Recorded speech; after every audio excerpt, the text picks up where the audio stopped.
Wake up, gamers, because you're listening to the Big Think Dimension with Dan and Dan Video Games. Where did everybody go? Chris Wolfhard. Don't do coke, kids. And Dr. Agro. Get fucked, pie. Here on GigaBoots.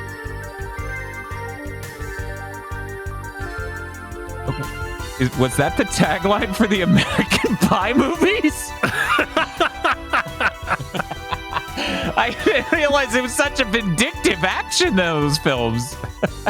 You used to be able to get away with a lot on movie posters before the internet. I just read it in small regions occasionally. Like, who's gonna drive down and check? Nobody. It's, in the early internet, it's just like, you clearly made this edit. There's no way this is the movie poster for American Pie in your region. That doesn't make any sense. Anyways, hi everybody. Welcome to Big Think Dimension number 270. That number seems unrealistically high. I killed Bob. I figured I should confess on what is the last Big Think episode I'll be appearing on because I'm going to prison. Now, be honest in the comments. You all knew it would happen one day. Sound off in the comments if you knew there was a boiling rage buried underneath this facade. Bob is sick. He will not be here for this Big Think or tomorrow's live stream. That's okay. We have just given Agro more space to man spread his arms. I am wide. I've been waiting to talk about this game since last Friday. Sometimes, a lot of the times when we do a Friday stream, we'll get to next week's Big Think, and I go, because either I know or I don't know, and I go, Bob, what did we play last Friday? And if I know, it's funny to watch Bob struggle, because I may have just gone through that struggle, or I very much remembered, and I envy his ability to forget. But this time's different, right? This time's... So Fuse, to get everyone up to speed, let's get everyone up to speed on what Fuse is. Fuse was originally named as Overstrike, a game made by Insomniac Games under the EA Originals label that was going to be their sort of TF2 humor sort of vector, Gears-like game. And then it disappeared for 2 years. It came back with the name Fuse. And they did their fucking damnedest to remove all energy and charisma and character and everything from the game. The box art even cuts off the heads of every character. So they just look like 4 soldiers. Even though they kept the designs from the Overstrike trailer. Like, they're still the same characters. Like, their looks are mildly different, but they're surprisingly close.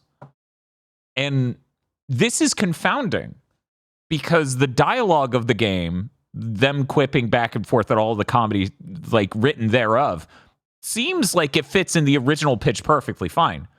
The problem is the in-between transitions, and thus a lot of the storytelling in between levels, is Call of Duty style, where you're just like getting the information from someone as a camera spins around a global map and scans over info and then just takes us into the next level. So it's got a story, but it's doled out so slowly. It's like watching paint dry. And here's how I know it's like watching paint dry.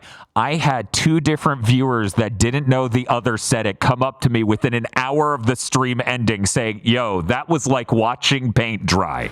And I'm like, I know, I was playing it and it was only slightly above that. Like, if I get to sit here and hit buttons to play the game, I can only imagine when you do not get to hit buttons and then you're relying on our comedic chops to get you through, that it is a bit much when we hit the 8th level of cover shooting in a row, where the plot primarily doesn't happen except for at the very beginning and the very end of the levels and very small cutscenes. There's not a whole lot of important revelations going on. The cast of characters are there and they could be doing something. This could be like an incredible setup where you have that charisma and international agencies and blah, blah, blah, blah, blah. and that sort of cartoonish look. But it isn't. It just isn't. And the plot is so slow and it's so thin.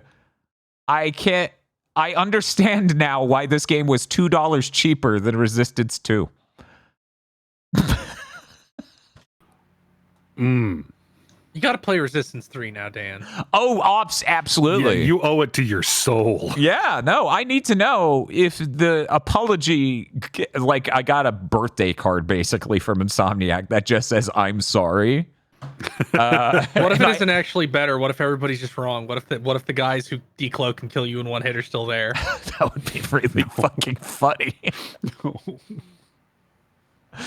I would kill myself if you played that game and I have constructed a complex lattice work of false memories to protect myself. It would be over. The entire brain is liquefying as he's watching this game, this horrible game that is really Resistance 3, unfold in front of hundreds of people.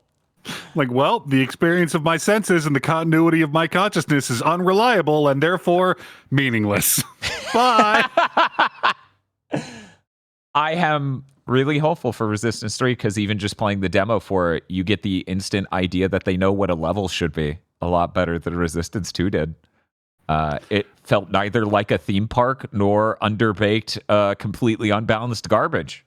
I even remember being kind of mad at the demo after the game came out. Like, you released the boat demo for this game to promise that it wasn't Resistance 2? Yeah, because to be fair, that demo is rather similar. Like, you could imagine a version of Resistance 2 that has that boat level in it. Yeah. Mm-hmm.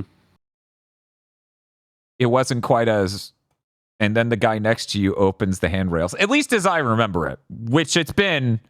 Not sure if you guys knew. It's been like 13 fucking years since that demo. So I could be fucking Yeah, what wrong. year did Battle for Los Angeles come out?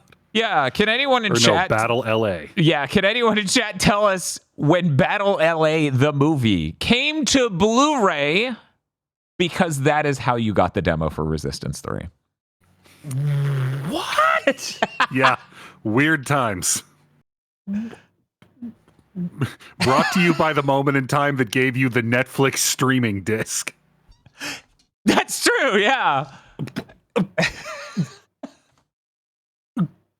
That's fucking bizarre. You know, if Sony actually buys Paramount, they're gonna start doing that shit again. That would be so funny. That would be so funny. Yeah, the weird thing is, like, another layer of that made it insane is that there was a Battle LA game, and you think that would be the thing packed in with the movie to some extent. But no, it's a demo for Resistance 3. The reason, though, none of that is the reason I've been interested in talking about Fuse. The reason I've been interested in talking about Fuse is it is a game. Very specifically, enemy types will have solutions baked into characters. For example, the stealth character can kill literally everyone. Just a nonstop massacre. That character goes stealth and can just melee kill everyone in one hit. Back to back to back to back to back. If you have enough Fuse energy, you could just keep generating it, keep it going. But then you get enemies that have like the Fuse armor. So you have to use the Fuse gun. So you have to switch, which you can live swap to any of the 4 characters during that moment in order to shoot them. But it's such a mix of characters that even exclusively playing as one, even though you're able to switch so quickly, makes that game a fucking... What is the term? It's like a slog. It's just a slog to play through because you want to use the stealth person to eliminate everyone humanly possible. And then switch to someone whose gun is better at removing the shield so you can do any damage because that's how the shield system works. They get a shield bar, and you have to deplete that before shooting them does actual damage to them. And then if you don't kill them fast enough, they instantly generate the whole shield bar again. And reminder, only one of the guns that each character has is capable of doing damage to the Fuse shields. What was in the water in 7th Gen, and how did id Software get that water when they were designing the Doom Eternal DLCs? They're like, it's been preserved for 10 years. Drink deep. Nobody used this gun. We'll make them use it by having a new enemy that is only harmed by this gun. Yep. That's how you know your game mechanic is good. When you force a player to interact with it. Yeah. So part of me, having been through the other side of this game, wants to see this game with 4 active players. I don't even know if the online works anymore, but I just assume you would instantly rinse the whole game unless they drastically rebalanced it for multiplayer. Because you would just have the stealth person killing everyone who normally shoots you, and then the 3 other characters disabling every enemy with any amount of resistance built into them, like fuse shields or mech types. I've played certain updates of World of Warcraft like that. That'll work. Slight spoilers for the game, Fuse. I'm going to go ahead and play this point. So, the weirdest thing about Fuse is the opening of the game is you walking into a secret lab, and your organization is clearly some Black Ops thing that goes around and does things for people for money. In this case, their super secret technology, the Fuse stuff, which is apparently ancient aliens, which blew my fucking mind. I thought we could get through one stream where I have to not hit the ancient goddamn aliens button. So the Fuse technology, weirdly enough, they have the 4 gun types for each of the main characters just sitting on like a control panel. And so you each walk up and grab it, and that's your defining characteristic throughout the game. You are shield guy who blocks bullets and sends them back. So we just spent a lot of this playthrough, Bob and I, being like, pretty weird that our defining characteristics were just shit lying on a table that we picked up. The end of the game, the very last shot of the game, is through means that make no sense. No explanation, no hints, no nothing, no lore, no explanation whatsoever. It becomes apparent that you are now infected with the Fuse and your eyes glow and it smashes to black. Somehow Fuse, a game that absolutely did not need it, became Surf Dracula at the last second. They're like, you excited for Fuse 2? I'm like, no one is. Literally no one.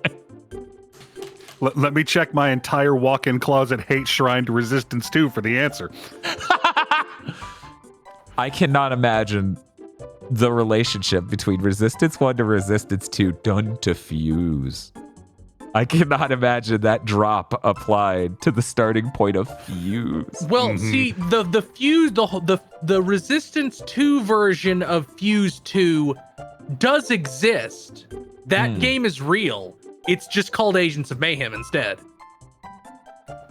Oof. I will. No, first of all, nobody's played that game but me, and nobody will ever play that game ever again. Yeah. But there is a reason it consistently goes down to like $1.99 on PSN sales. Yep. Agents of Mayhem is one of the worst games ever made. It is the one-ply toilet paper of video games. Once again, Volition was with Agents of Mayhem. Volition was just telling the publisher, yeah, all those features are in. We got all this shit done. The feature's done. It's fully implemented. The team didn't know that feature was supposed to exist yet. Sometimes lying to your publisher can be a really good strategy. And it depends on who's doing it and right. why. And what scale of lie, right? Yeah, the only time I remember it really working out is with Miyazaki and Demon Souls, where he just was like, yeah, we're making don't worry, Sony, you're getting an Oblivion. Right. And you hear about that sort of thing working for movie directors all the time too, where they're like, okay, we'll pan that into the shooting schedule at the end. We'll get that shot and put that scene in that you think will be really, we ran out of money and time. Oh, darn. Shucks, we couldn't rename Back to the Future to Spaceman from Pluto. Was that one of the things they tried to pitch on Zemeckis? Yes, and it was resolved by Steven Spielberg, who was involved but tangentially. Yes. He's like, I've got this. He's like, Thanks for the great joke. We all got a good laugh at your hilarious joke and sent that back, and then they never heard about it again. Absolute ball crusher. Beautiful job. Yeah, good job on that one. But that is the end of spoilers for Fuse.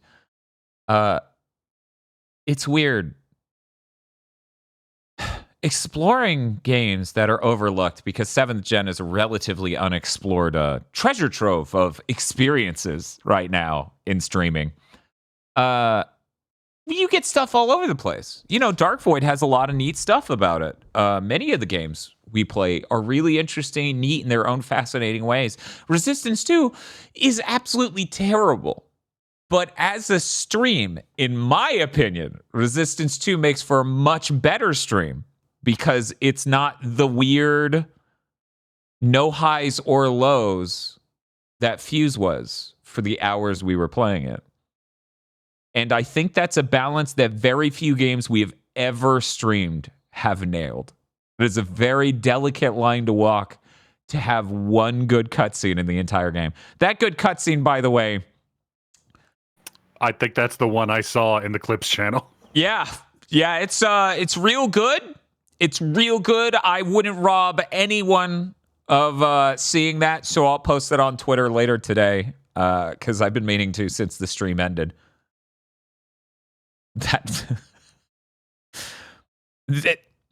There's a certain tone established by the game and the sort of thing you sort of expect from it. Like, yeah, the game's rated M, whatever. And then the violence and just cruelty gets ramped to 11. And I think we basically ended all life on, if I remember correctly, a South Korean island. I can't remember where it was now. But that shit's just done. That shit's gone. Fucking rip. It's such a massive change. Yeah. You know what? Instead of showing the clip, I don't want to rob anyone of the clip, and I don't want to play the whole clip while we're live doing this anyways. Oh man, what we've been playing is gonna be so fucking short this week. Let me see if it's still here. Yeah, this is just so we're clear. I don't play this up for the camera. This is legit. This is legit exactly how shocking this scene was, and it just keeps going. Did it work? Okay, here we go. So that's because the cutscenes and everything were so normal until this moment. I'm absolutely fucking losing it. And I'm like, okay, that's the worst it could get this whole time in this cutscene, and then it just cranks up higher and higher. But anyways, that's really great. Check out the Twitter. That'll have that by the end of the day. Anyway, Fuse is a video game made by Insomniac Games, and it's the last time they can hurt me unless Resistance 3 is bad. And I have 2 Resistance fans for friends who are liars. Hey, you never know. Sony could have them making something really stupid on the back burner. You know, okay. I know we talked about this before, but I want to talk about it again just a little bit. They were making that Spider-Man multiplayer thing, and that kind of reminded me of the Ghost of Tsushima thing where it just has a multiplayer and it's kind of neat.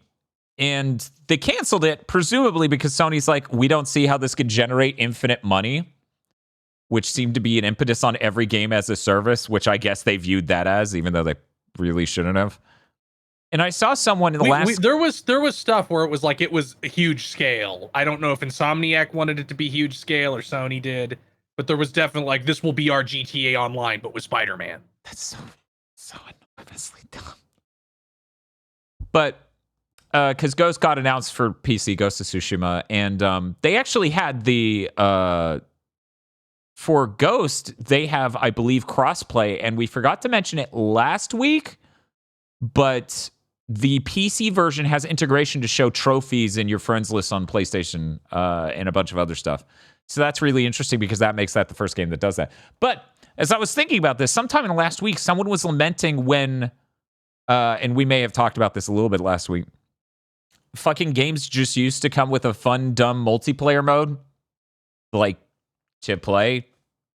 until you stop enjoying it, and then you move on, instead of these weird, like, we can't do that unless it's just a multiplayer game and it has a roadmap and it wants all of your free time. Well, it's one of those things where corporations take the worst possible lessons from feedback. Yeah. It's like how so many people complained about the city getting destroyed in Man of Steel, so every superhero movie is now, the battle's now in a field. Yeah. Yeah. But it was like that, where it's like stop ham-fisting these multiplayer modes into every shooter. I'm not gonna grind the Spec Ops The Line online multiplayer mode. Mm-hmm. And then they took that as, well, no game should have a multiplayer mode then, unless it's entirely focused on it. Yeah, it's even weirder when you think about, like, video games are supposed to be so enormously expensive now compared to how it used to be, and they can't even ship like a fun little multiplayer thing with them anymore. It's such a bizarre concept. Well, the games already get scope creeped into oblivion, and everybody's dog shit at pre-production now, so...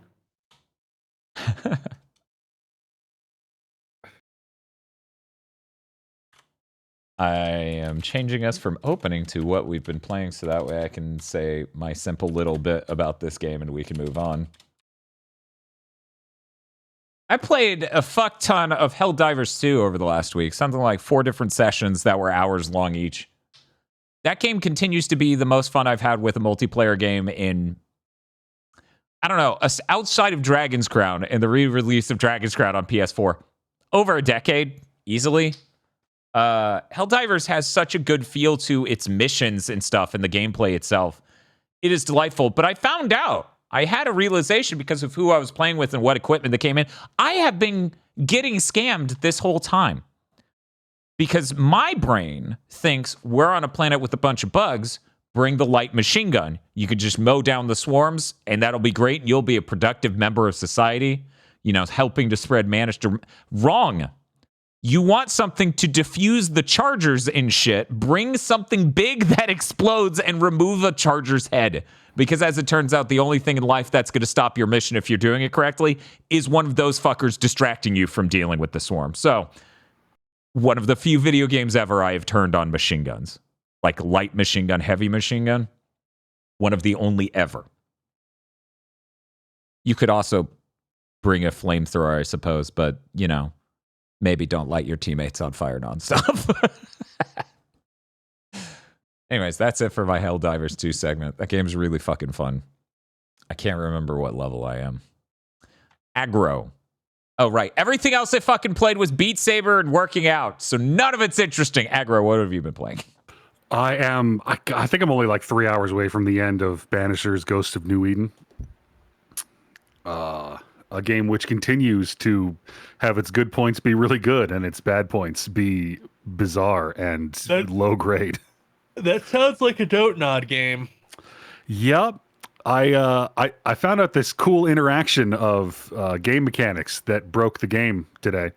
The enemies in this game do not leash at any distance I have been able to find. If you are in an area, and you know it's straight up God of War, so areas are locked off by little ledges or squeezed through or logs you've got to walk over. But you have to hit X to get through those, and X is a combat button. So if you're in combat, you cannot go through the squeeze through or climb the little ledge with X. That's an interesting decision. Yes, so if something aggro's on you, you have to fight it to be able to leave.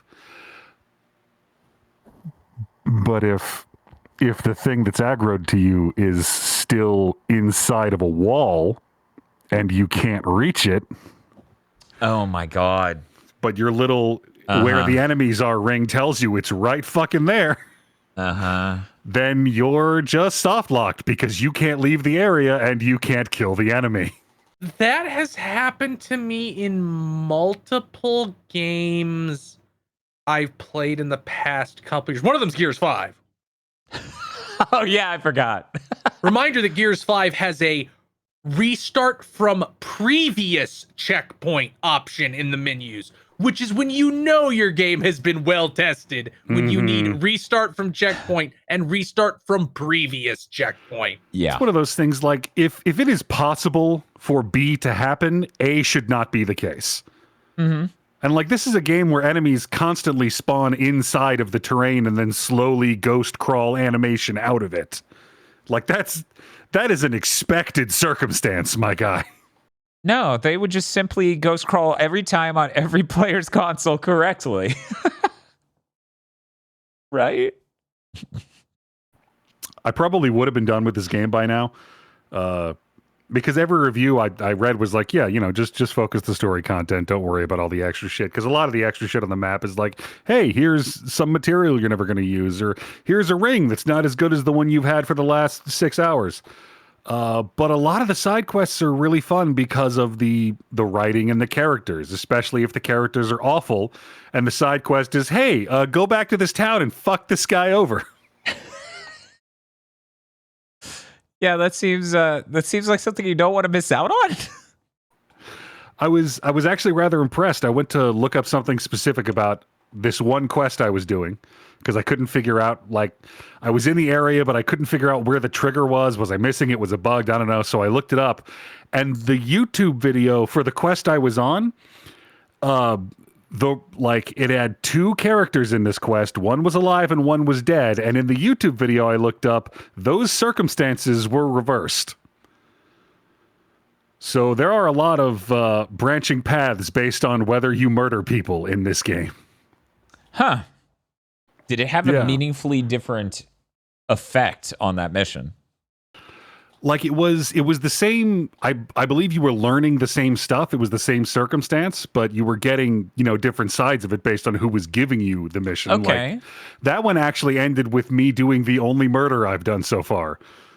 I've taken a hard line in this game that, look, I'm here for the ghosts. I'm gonna get the ghosts taken care of, and you people who are 80% huge pieces of shit, colonial American Puritans, who'd have thought? You guys can deal with your own bullshit. I'm gonna get my wife to heaven, and then I'm going back to Scotland. That's a good plan. But I mean, the guy got caught selling smallpox blankets to American natives. I had to fucking do it. Holy shit! Oh my god. Oh my god. There are a lot of moments in this game where it gets to the end that it's like, do you give the ghost an ascension to peace or do you murder this guy? I'm like, okay, both need to happen, but on the menu you tell me that only one of these is going to count toward the ending I want, and you don't tell me how many of those I need out of how many quests there are. Right. That's always what these binary choice systems boil down to. People like getting very detached from the story itself to be like, okay, how many good boy points do I need for the good boy ending, or how many bad boy points do I need for the bad boy ending? Mm-hmm. Yeah. Plus, I would really, really rather they just not tell me any of that shit and then just like show me a chart at the end. Right. Yeah. No, that's the ideal. But you can't hide it in modern times. It's impossible to hide that sort of thing. People be like, yeah, it depends on each choice factors in invisibly to your ending, and then it's over. I feel like the emotion I have every single time I have to engage in a similar thing is it detaches me a little bit from my agency in the story, because all I'm thinking is, yeah, but I have to do this because at the end they're going to give me a cookie. Like, it doesn't feel natural the way my brain's plugging into the decisions anymore. Yeah, the worst case scenarios are like the BioWare games, where the Mass Effects, where they punish you if you walk the line too much. You have to be one extreme or the other extreme. Yes, like in Mass Effect 2 specifically, there's a lot of things where like 2 characters, because the whole point of Mass Effect 2 is you got to go do this suicide mission, you got to build the team for the suicide mission, and then you have to do these loyalty missions for the crew, for your squad, to get them over their personal problems so they can focus on the mission, and that dramatically changes their survivability in the final mission. That's really cool, actually. That part's notion. Cool, but the bad part is that there can be random events where 2 characters will be having an argument, and if you aren't high enough Paragon or high enough Renegade, you can't resolve their argument, and they both get their like at peace for the mission like turned off. Fuck. Mass Effect 1 also has things like that, but it's a little different in Mass Effect 1 because there's usually some other way to resolve the situation than having good enough good boy points or having big enough bad boy points. And then Mass Effect 3 was made in 10 months, so it doesn't have fuck all. You always describe Mass Effect as a very Republican game, but this game sounds anti-moderate, so I don't know how both of these things can be true. Both options are conservative, Dan. Oh, okay. Well, here, let me explain. Conservative yellow and conservative blue. Paragon is America that invades Iraq with international approval. Mm-hmm. Renegade is America going it alone, but in both cases, America is still ultimately morally correct. It's a big dent, Dan. There's room for a lot of people in the GOP. Okay, that's. Thank you for edifying me. Oh man, I have to say this now, otherwise the ADD will take it away from me. Chris, did you know Blue Velvet is on UMD? Holy shit! No. Yeah. So David Lynch's own film could have been seen years earlier, before smartphones, on a PSP-sized screen. I wonder what his opinion to buy a is. PSP and then buy that and somehow find David Lynch and be like, look, sign my UMD. Yeah, I'm doing like the fucking soy Wojak at him holding out the PSP. That would be really good. That would be really good. So, Agro, I have to ask, as all conversations must boil down to on a gaming podcast, what would you give Banishers? No. How much are you enjoying this tightrope walk of I want to Casey Jones this bitch, but... I'm having a lot of fun with this game, but it's the kind of fun where I'm like, this is really enjoyable. I probably shouldn't recommend this game to people or they might get mad. Yeah, I've felt those before, Tales of Berseria.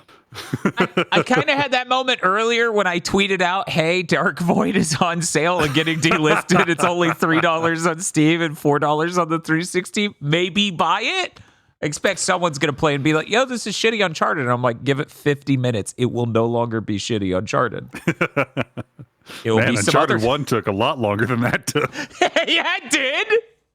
One might say it almost took one whole game. So I got to a thing in the writing, like a lot of whether or not this game is going to be remembered by me as good or not is going to be how it lands. How it does the ending. And I know I've gotten close to the ending because the writing did that thing that bad writing does, where so you've got this husband and wife team and they're a duo through the whole game. Well, I know I'm near the end because now they're fighting for no reason I could discern. God damn it! They just like had an argument, but it's a open world-esque game, so they still have like barks and stuff that happen while I do certain exactly missions. Like God of War. It's exactly like God of War 2018. They even copied that part. Oh yeah, it's straight up. It like I can tell you this game is just God of War, but you have to put your hands on it and go, oh my god, it's 1-to-1. This game is fucking God of War. That's unreal. I'm tolerant of a lot of bad writing things that clue you in that things are wrapping relatively soon. That is one of the most annoying. What was it? I think it was a part of Gamma Chris's Halloween event. He was streaming Left 4 Dead, and he was talking about, I think it was him on the stream, it was 4 different streamers, talking about how cool it is that everyone in Left 4 Dead 2 seems to get along, and how a lot of things don't write casts like that anymore. Yup. Like, everybody decided that everybody being like petty and shitty to each other was good writing, and that's part of why I liked Alan Wake 2 so much, is that it has none of that. Yes. Like you meet like Saga meets the Federal Bureau of Control lady, and you're like, oh god, is this gonna be one of those things? And instead she's like, let's solve the problem. And I'm like, holy shit. Oh, a rational authority figure in a modern video game. Oh my god. Yeah, there was like, I think it fully unfolds over the course of 15 minutes, maybe 20, that I'm just like, I swear the next arc of this game is, the FBC's here and I know more than them, but they won't trust me. And within that amount of time, it's like, oh, well, you clearly know what you're doing and my plan went to shit. And I'm like, oh my god. Thank you. I mean, that's kind of the entire plot of Control. That is true. I love that. Someone in chat's like, well, Saga, kind of a dick to Alan sometimes. And it's like, Alan kind of deserves to have people be a dick to him sometimes. Saga is unbelievably patient, soft-handed with Alan, considering the shit he did. Yeah, considering all of the circumstances, one might say she was pretty moderate in the way she handled Alan Wake. Like, Alan Wake at parts in that game is basically just Shinji Ikari, and you want to wring his fucking neck. Shinji Ikari as a drama kid, as a theater kid. Oh God. Fucking God forbid. Yeah. Yeah. But yeah, no, but that's the thing. Even that seems genuine, and Saga isn't being dismissive and shitty and temperamental, right? And that's the writing you get a lot. She's pissed because her child might be reality warped to being dead. Yeah. Yeah, that's I guess I should pretend you heard this. But yeah, no, it's appreciated anytime people write real human emotion and interaction into a thing instead of drama, conflict. People are now just really quick to get angry and kind of shitty and don't respect each other. Now, I should state that I'm like 3 points above a potato on emotional intelligence, so it very well may be that this circumstance was written with depth and humanity, and I just went boop, boop, beep, beep through the whole thing. So you're like, writer, let me explain. This is a little forced and feels like they don't really have a lot of emotion building up to justify this level of outrage. And they're like, oh, you didn't perceive the emotional tension. Sounds like a skill issue. And you're like, well, see ya. Why isn't everyone making optimal emotional decisions? I've heard people say that about things. They think they had a really good point. That's why watching long form will they won't they romance anime is like twisting a knife in my gut for me.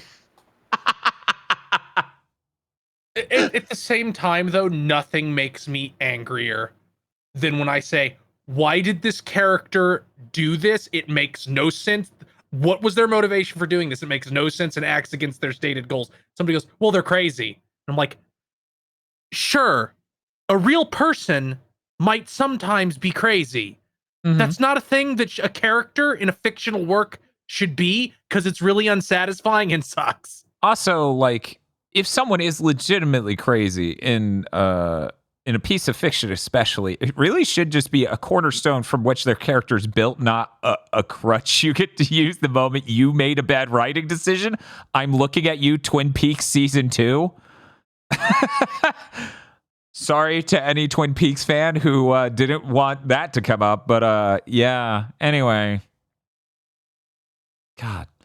I like Twin Peaks Season 2. I said that on Twitter and then raised some eyebrows. That's because I get to spend more time with characters I really like and then watch as multiple different characters stop having a thing to do, and then the arch nemesis becomes cartoonish. That is all really unfortunate and sucks, but I still appreciate it didn't end with only one season. So anyway. Aggro, did you have anything else you want to say about Banisher's Ghosts of New Eden? No, I'm in the home stretch, and I'm really, really hoping this all pulls together, because there's enough good stuff in this game that I want to tell people to go back and try it. The people. Yeah, I hope it's not a Life is Strange situation where I got to the ending and I'm like, okay. Right. And because there's so many of the quests in this game, well, mostly the side quests are like, hey, remember that long area that was super cool to go through because it was really pretty and had neat puzzles to figure out how to get through it? Run to the end of that again and pick a thing up. But all the puzzles are solved, and it's a very... Yeah, no, it's just you run over there for 3 minutes and then run back. Okay. But I hope I have time and motivation to. I really want to, or maybe I could trick you and Bob into streaming this game one day, because I really want to see like a complete slaughter run of this game where you soul suck as many of these people as possible. I just want to see if it gets cheap enough before the end of this year, maybe. Because there's so many characters who show up later and like you do the second half of their story, and I'm like, I'm gonna depopulate this entire vaguely defined area of New England somewhere south of Boston.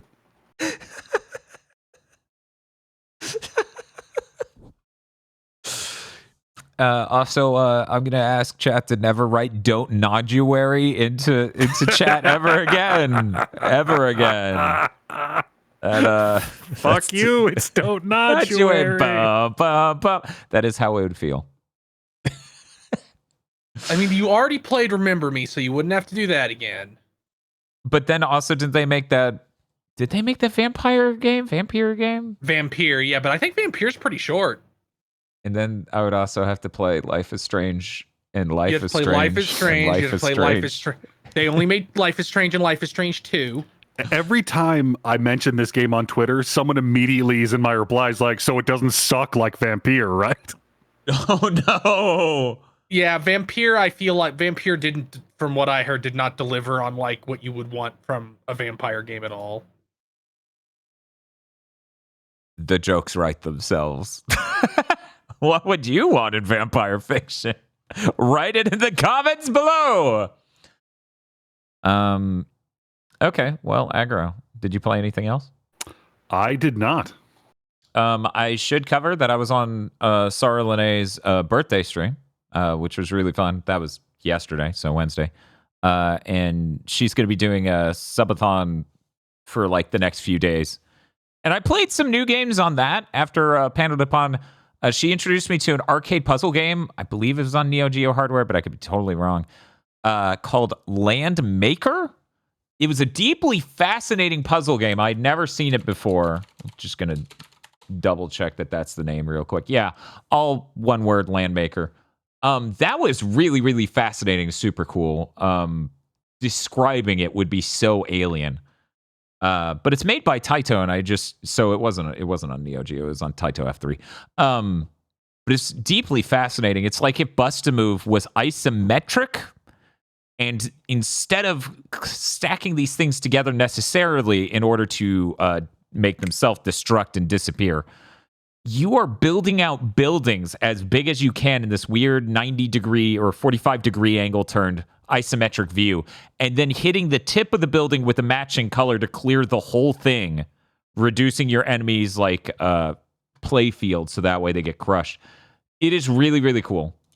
I also played Money Exchanger, which I believe is the name of that game. I'm going to double check on that too, and that was very funny. Is that what it sounds like? Well, no, probably not. I'm trying to hypothesize what I think it should be based on its name.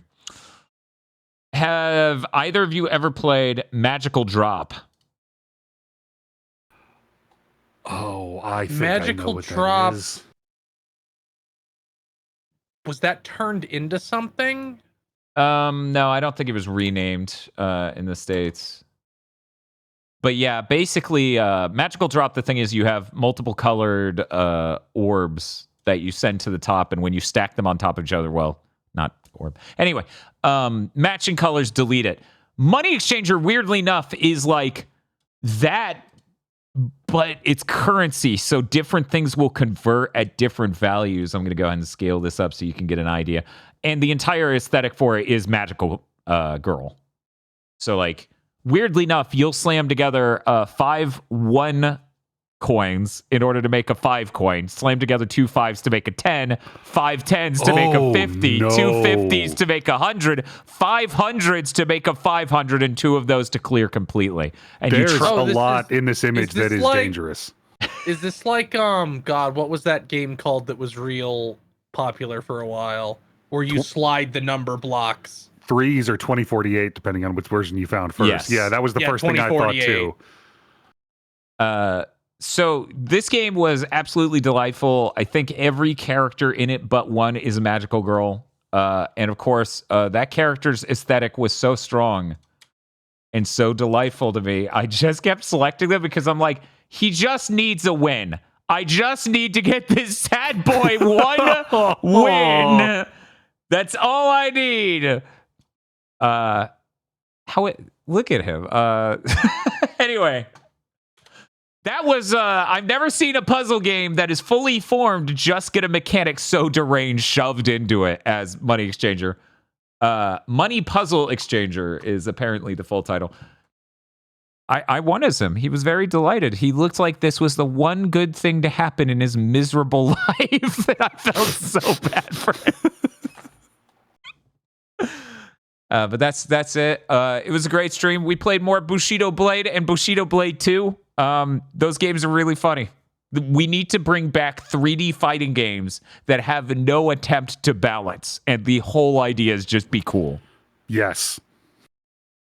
We really need that. We need the return of Power Stone. We need the return of Bushido Blade.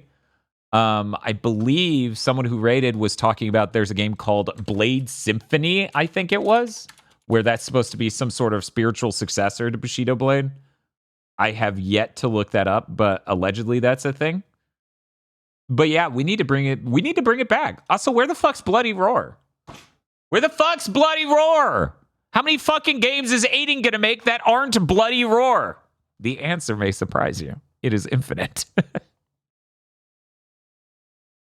Anyway, ask Konami. Oh, that's right. Konami has the rights to that, don't they? Weird. People are scared of furries. I think that era was more 2 decades ago than now, frankly. Yeah, there's none of that now. I feel like there's way less. It's mostly less. just that Konami doesn't remember they own that. Probably, yeah.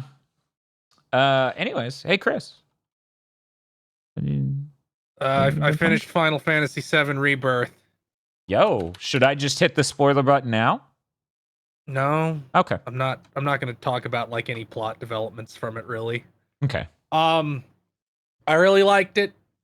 I liked it a lot more than the first game. It did not have the it didn't feel massively bloated like they didn't like it doesn't have that problem where it's like remember being in the lights for 1 second, it's 45 minutes now.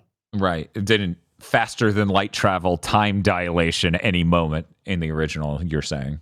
Like the most of they could count on like the open world stuff to like for time. Mm-hmm. All the side quests were way fucking better than remakes, which were honestly pretty basic and kind of lame. I feel like the worst ones in this are as good as the best ones in remake. Oh wow. I will say that they kind of didn't. I wish they had written something to give you more motivation to go from place to place, because it almost feels like this is what we did in the original game. Like it just feels like there isn't a strong driving narrative force moving you through these places. Like there's a kind of vague like, well, we're kind of chasing Sephiroth. Kinda. I guess he's going this way. Just got feelings that he's... Yeah. We're going to check over there. I'm going to be real. I don't know what people are mad at about the ending. I'm not going to go into detail about the ending at all, because I presume Dan will play this game at some point this year. God, I hope. It would actually fuck me up if I didn't. But, like, I don't know. Maybe people don't understand what they're doing, whereas I picked that up pretty quick. It sure feels a lot better than remakes ending. Like it's not like, okay, you're on this you have left the first city in the RPG and then Sephiroth like descends to have the big Advent Children tornado battle. Mm-hmm. And I know that bothered a lot of people at the time because it just feels so out of fucking nowhere. And in this, it doesn't feel that way. Like it's all thematically appropriate. And so, yeah, I liked it a lot. I still have to do some side content because there was a couple things I missed. It's like okay, you can go do the end of the game, or you can do these last two things. And like, well, I missed one thing, and the other thing I was like, I don't feel like doing a bunch of combat challenges right now. Right, that's the sort of thing you want to save for after you get the ending. Especially since a lot of them are like keyed around you having beaten the game already and doing that. I hope they never give the Shinra middle manager a name. I hope he remains the Shinra middle manager forever.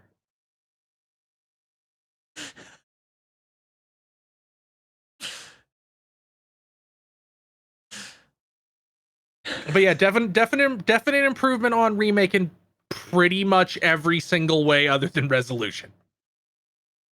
Yeah, which, and even then it's only resolution on Intergrade, so that almost doesn't even count. Yeah, I'm gonna be honest. I looked at it and compared to a lot of games I've had to look at that are like AAA experiences over on the PS5. It looks a lot better. It looks a lot fucking better. Yeah. Crazy idea. I like it when pixels are like the math for the pixel is done and then they put that on screen. So I'm seeing a thing that was real at any point instead of a speculation value. It's funny how you can really tell when they've shifted to pre-rendered video because the hair just looks immaculately better. Yeah, we're not. So one thing I did like about the game is because there's all these open world areas. It is a thing that most games don't do because they just have a big they have an actual open world. Well, this is isolated zones that are not literally connected. You have to pass through loading gates, which there's no actual loading screen because PS5, but you traverse each area in a different way. They are different biomes with different sorts of geography that require you to, like Bob said last week, Gongaga is a jungle full of trees and vines and these mushrooms you jump on, and it's kind of annoying. The area around the gold saucer is a desert. You get the buggy that can go over big rocks. The area around Junon is cliffy, and you get the chocobo that can go up cliffs. Cosmo Canyon is like a desert area, and you get a chocobo that can glide off air gusts, and it's the biggest area. They all feel very different. You remember each one because you have to navigate it differently. So it keeps the open world stuff from degrading into like the Ubisoft thing. It makes it feel fresh, yeah. Yeah. You were talking about Gongaga being a dense jungle, right? My brain tried to imagine that. And can you believe my brain just filled it with the Kingdom Hearts 1 Tarzan world? Because the scarring is deep. It isn't that bad. Yeah, very little is. I remember it. I remember that world so badly the last time I played Kingdom Hearts 1. I somehow figured out the frame perfect, pixel perfect jumps to do the vine swinging segment backwards. Oh. Which you can do. It took me like 20 minutes. I'm like, why is this so fucking hard? And it's like, oh, you're doing it backwards, dumbass. You're coming in from the wrong end. God. Man, they never stopped with the mini games, even up until the end. Good. We're due. The benefits of Unreal 5.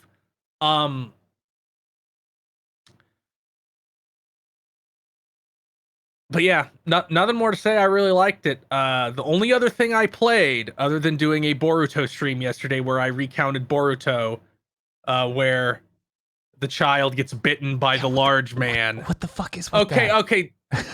So that look, Dan, sometimes you win a tour of a chocolate factory and you make some kind of moral error. That dude's power is that if he eats your brain, he can turn into you and has your memories. And that child was basically the son of the president. So he's like Sylar? I guess. What? Like he gets your memories and he can take your physical shape. Okay. All right. So he wanted to eat the president's son so he could be the turn into the president's son. Yeah. I guess, at least Sylar didn't turn into the other people unless he did that in later seasons, and that would have been a more specific power he got from someone else. But I didn't watch Powers or Heroes past season 1. That's fucking. Yeah, didn't the writer's strike like totally decapitate that show? Yeah, season 2 is a mess immediately because of that.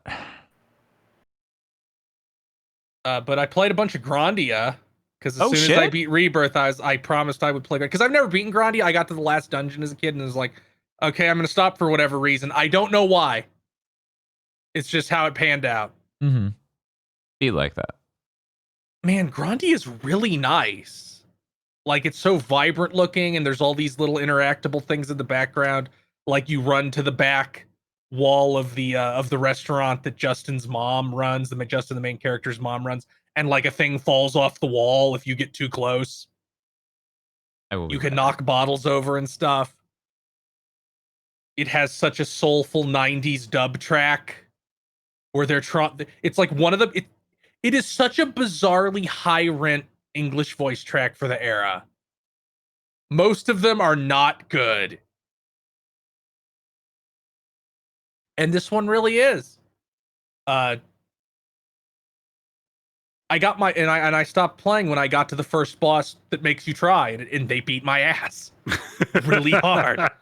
Because while you have only 2 characters, they throw a couple bosses at you, but they're not really threatening. And it's like, okay, here's your third party member. She's Fina, the best adventurer in the new world that you're on the steamship. Now fight a boss, and she's the first character who has a magic spell. None of the other 2 characters have magic spells yet. And it's just like, it's for real now. You better have learned the nuances of this combat system and how to position your characters. Actually, they don't teach you how to position your characters. You have to learn from this boss fight because he will just tear your party to shreds with AoEs because it's like a squid monster with 2 tentacles that gets 3 turns around. And the tentacles will each cast an AoE spell on you. Oh damn. So if you don't spread your party members up, you get torn to shreds almost instantly. But the good thing is, since all those 3 body parts are connected, you can have Fina hit the boss with her AoE spell, and it hits all 3 body parts. Gotcha. Grandia is really good. If you have a PS4 or a PS5, go buy that version of the game. Do not buy the Grandia HD collection. Do not buy the Grandia HD collection. Just go buy it on PS4 or PS5, the original PS1 version, if you have access to those consoles. Or you can just fucking emulate it. I don't give a shit. Yeah, it's really unfortunate that really pretty good version of Grandia 2 is just locked into a package deal with a crime. I think you can buy them separately on every platform. On PC. You can't on PS4. I can't speak for any other platforms. Those were the only 2 I checked out. So PC gamers, you're lucking out. Also, you can unfuck it on PC, apparently. You just delete a swath of files and Grandia 1 gets unfucked. I thought the whole point was that it wasn't a filter, but it is. Yeah, they keep saying it's baked in, but then apparently you can unfuck it. They are the most inept people possible. That's why Bob made the joke of when they announced a gung-ho online entertainment stream, he's like, they're going to treat the stream the same way they've been treating all feedback about the Grandia HD collection. They won't read chat once. Yeah, do not play the Grandia HD collection version of Grandia 1. That game is too nice looking for that. Yeah. Like, especially the portraits. Like, there's something about PC Engine, Saturn, PS1 anime portraits that look so different from all other forms of art. And like Japanese PC games at the time. Yeah. It's really terrible that they use that like machine learning upscaling of like waifu or one of the other, like, it can't be waifu. It has to be a way worse one to try to make it look good. I mean, the fact that they did it in the first place was awful enough, but then lied about being able to fix it. Like that's sick. I'm still unbelievably mad that they were like, we're combining the 2 versions and Grandia HD will be a definitive edition of the game that combines the good parts of because the Saturn version has like better visual effects in some places. Mm-hmm. And I the think that's PS1 the has a only- little bit more content, I think, is what's up. Yeah, I think so. And it's like, well, no, we that's hard. It turns out we fucking lied. Which was also, I think, Capcom did with the Mega Man Legacy Collection. I believe they're like, it's on a whole new engine. It's like it's an emulation wrapper. Yeah. What was the deal with that? I think, and I could be totally wrong on this. Somebody was saying like all of those games. This can't be right. My brain has to be wrong on this. Yeah, because the first Mega Man Classic is handled by what was it, Backbone or something? One of those. Wasn't it like digital clips? For some reason, I always mix those two up. I don't know why. Something about their logos, the time they were in, how many PSP games they shipped. But yeah, Digital Clips handled the first one. It had terrible input latency, and then the second one was apparently handled by Capcom, if I remember correctly, and it was like much better package. Yeah, I think that is also how. I also think that is how that went. Yeah. Backbone was Digital Eclipse. Oh. So it is the same company. I'm just remembering the two names. Interesting. Yeah, Grandia 2 in the HD collection is pretty all right. Like, you can go watch our Give a Games a Chance where we upload it. It's over on the VOD channel, gigaboots.vods, I think. No, gigavods.com. If you go to gigavods.com, that'll lead you to our VOD channel, and that has our Give a Games a Chance stream where we play the HD collection. So you can see it looks really nice. Like, really nice. Like, that's kind of the version of that I would want to play. Unfortunate then that on PlayStation, at least, it's packed in with a terrible version of 1. But if you have PlayStation Plus, would that get you the Grandia PS1 game for free? Maybe, or you could just buy it. Yeah, you could just buy it. I can't remember how much it was. And if you bought it on PS3/PSP a million years ago, you have it already. People are confirming that if you have PlayStation Plus, because it's the top tier, it's Ultimate or whatever they call it, you do in fact get Grandia on PS1. So you can either buy it on PS3, which you might still be able to do in order to save money over the new one, or buy it on the new system and get it that way. The simple price of $55 for 2 games that are ancient. By buying the PS1 version and then even that new version of the game is not so fucking new now. That's true. It came out years ago on Switch, right? Yep.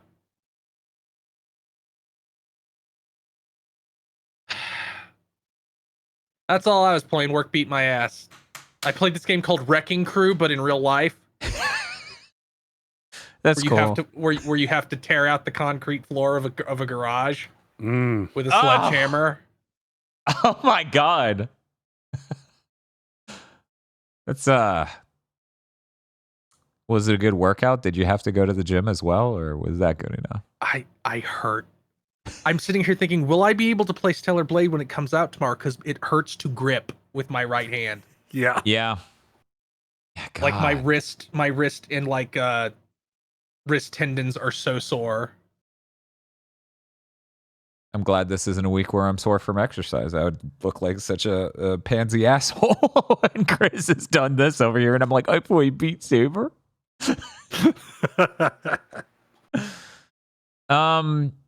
Actually, for the show this week, me and the robot buddies, we generated an AI generated sheet of what Bob would say if he was here in this episode.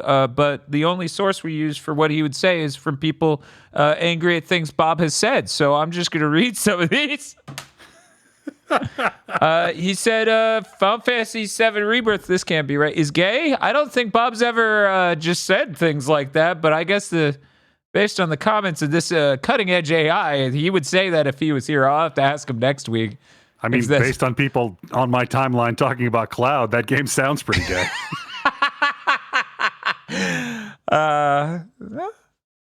Who knows? Anything is possible in the world of Final Fantasy VII Rebirth. I haven't played enough of it to confirm. Maybe there's a scene where he looks in the camera and he says, I am gay. For you, Sephiroth. And that's the conclusion. I will say one last thing about Final Fantasy VII Rebirth. Cloud is so fucking mentally ill in this game. Good. It's unbelievable. This is really early on, so it's not a spoiler. He's like having a conversation with Tifa, and he fucking fumbles really bad, and it like cuts to him doing sit-ups alone in his room almost instantly.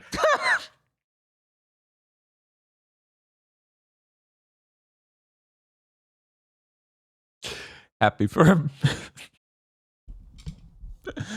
Anyways, hey. Not sure if you two knew this. Podlords. Oh, fuck.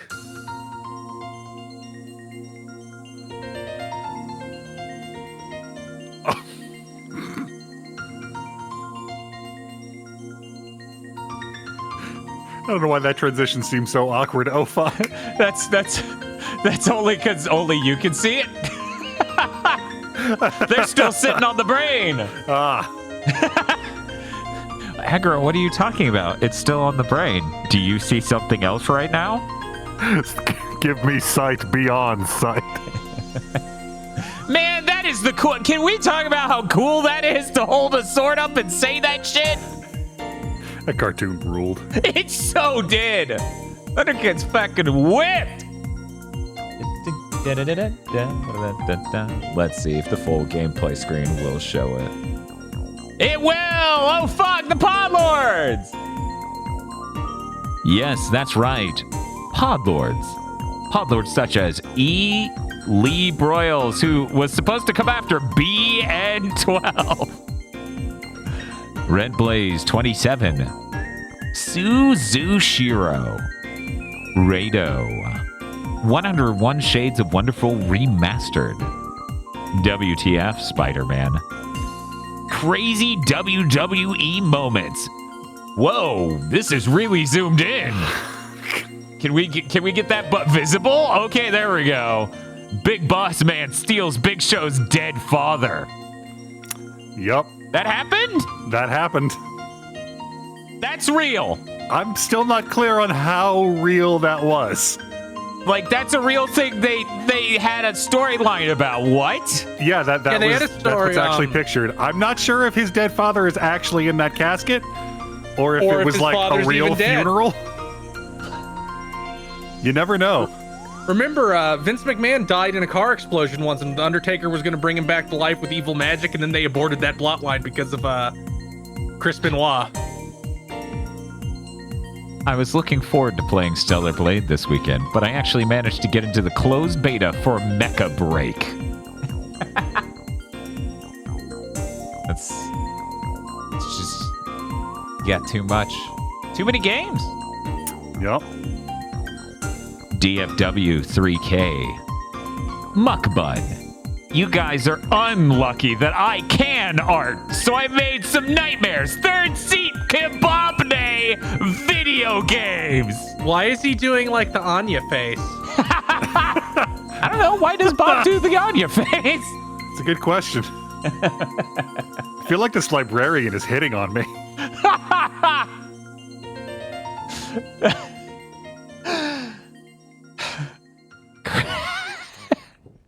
I'm sorry, the chat's filling with Luigi Bob's pogging. Kristen. Juicifrost is getting hieronymously sloshed off these earthly delights.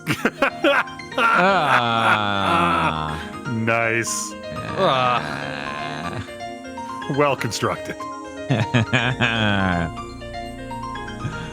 Work had me busy, so Walter Goulgans. I haven't seen it yet. Yeah, neither have I. yeah. I haven't either. I know there's a lot of people going live with Fallout on Twitch these days. Interesting. Did you know if you make a good thing based on a video game, they'll want to play that video game again?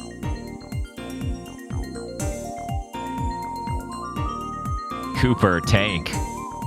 Nino Kuna? This is great. This is a great character. Mm-hmm.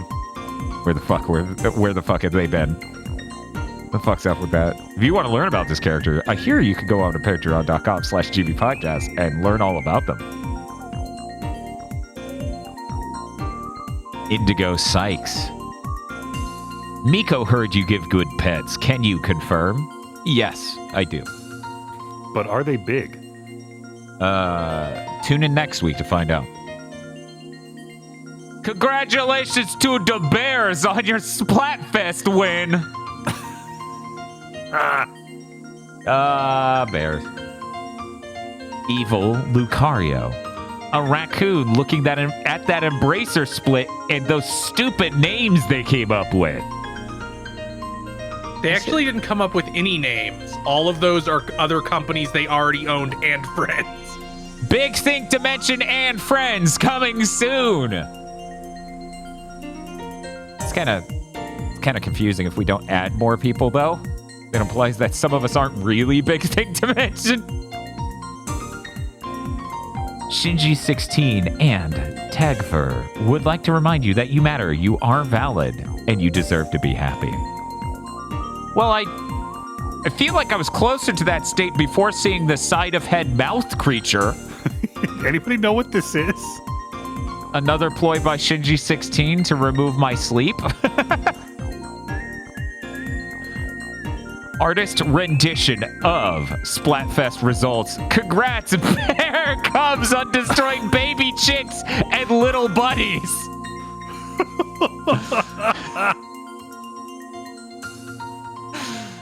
The Super Mim. Very happy that Middle Earth could finally enterprise with all of their friends. I'm gonna be honest. I didn't read the text at first. I just looked at the image and went, how the fuck does this image make sense? Because I didn't know what companies went which ways. For a second, I thought that Aragorn there was Keanu Reeves.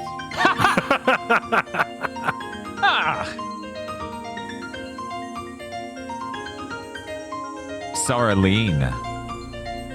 Bonkai.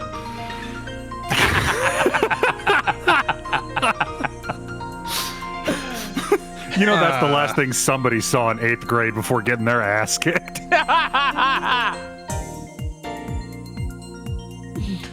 Bearded Joe. Krungle Spum. Pleochrome. Heard Chris chug some Bort this week. Yeah, the artist is real fucking bad at proportions. I don't think his art is as bad as most people do, but man, he really needs some to fucking work on it a little bit. Everybody's real long. It's from all the filler they eat, you know? It's like somebody tried to get a clamp surgery and it just did not go well. This happens in 2% of cases. Chris forgot to answer one very important question in his book report. Is Boruto in a coma? No, but a lot of other characters go into comas in Boruto. Wow. Sure glad those reviews on Stellar Blade aren't being biased and totally not listing Eve's sexualization as a negative. All I can do is caring about reviews. Right, that's all I can think about this. Like, why are you fucking reading game reviews? The Zaza got me singing Esperanto. This shit ain't nothing to me, man. Fucking Pablo. I got nothing this week. Cruise on, Pablo. Atalanta. Yeah. Okay, now for this next one, I need you to know. No amount of reactions from my co-host or myself will accurately capture how I felt the moment I realized what this line of text meant. Plantronics!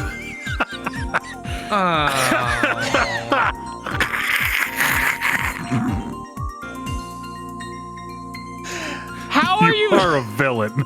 How are you traveling back over a decade in technology to ruin the names of brands that are dead? How? This is gross abuse of a corpse. And she found a bee. Ooh. The bee's like, Dormammu, I've come to bargain. It's a spicy cashew. Don't let her eat the bee. Thank you very much to our Podlords. Thank you, Podlord. Thank you, Thank you, Podlords. And if you'd like to become a Podlord, you can go to our Patreon at patreon.com/gbpodcast. For as little as $5 a month, you get access to many benefits, such as early access to Chugging Bleach and Pokemon Go to the movies. Our 2 monthly anime review podcasts. You also get extended content for other shows we do, such as Gamer Premonitions. You help fund a monthly show, either a patron exclusive one where you get to vote on what good thing we watch and then talk about, or a public show where we watch a bad thing that we choose and then talk about it. But patrons get a commentary track for the bad thing we chose, for such things as Good Burger 2, X-Men Origins Wolverine, Nintendo Quest, and more. You also get an entire movie called Isolation 119, a movie about a man isolating himself in an apartment in Thailand for the purpose of getting a tax write-off on his vacation to Thailand. That's patreon.com/gbpodcast. And if you don't have any money, it always helps immensely to tell your friends, rate us on Thursday, rate us on your podcasting app of choice, and leave a comment and subscribe on YouTube if you listen that way. Patreon.com/gbpodcasts. So I have some interesting news, and I've been trying to break out this cutting edge, amazing, insightful, investigative journalism I've done in a way that's funny and really hits people with the important info behind it. And I'm going to try my best, but I feel like it's still disappointing. So upon further investigation, I looked at my weight loss record, and did you know that I was 1.8 pounds from 200 in September? And when you look at the calories burned, for some reason on the 3rd week of September, it plummeted. Chris Wolfhard, I have a question for you. Do you remember what happened on the 21st day of September? The donathon started. So anyways, it's my fault. It's your fault. I'm fat. I blame all of you, every last viewer. Let's get to the real news, though. Aggro, let's start with yours because I think the first bullet is very funny. So, no one worry. I actually have good news this time. It's just confusing. If you have been looking for an excuse to finally try 2022's most C+ first-person spooker,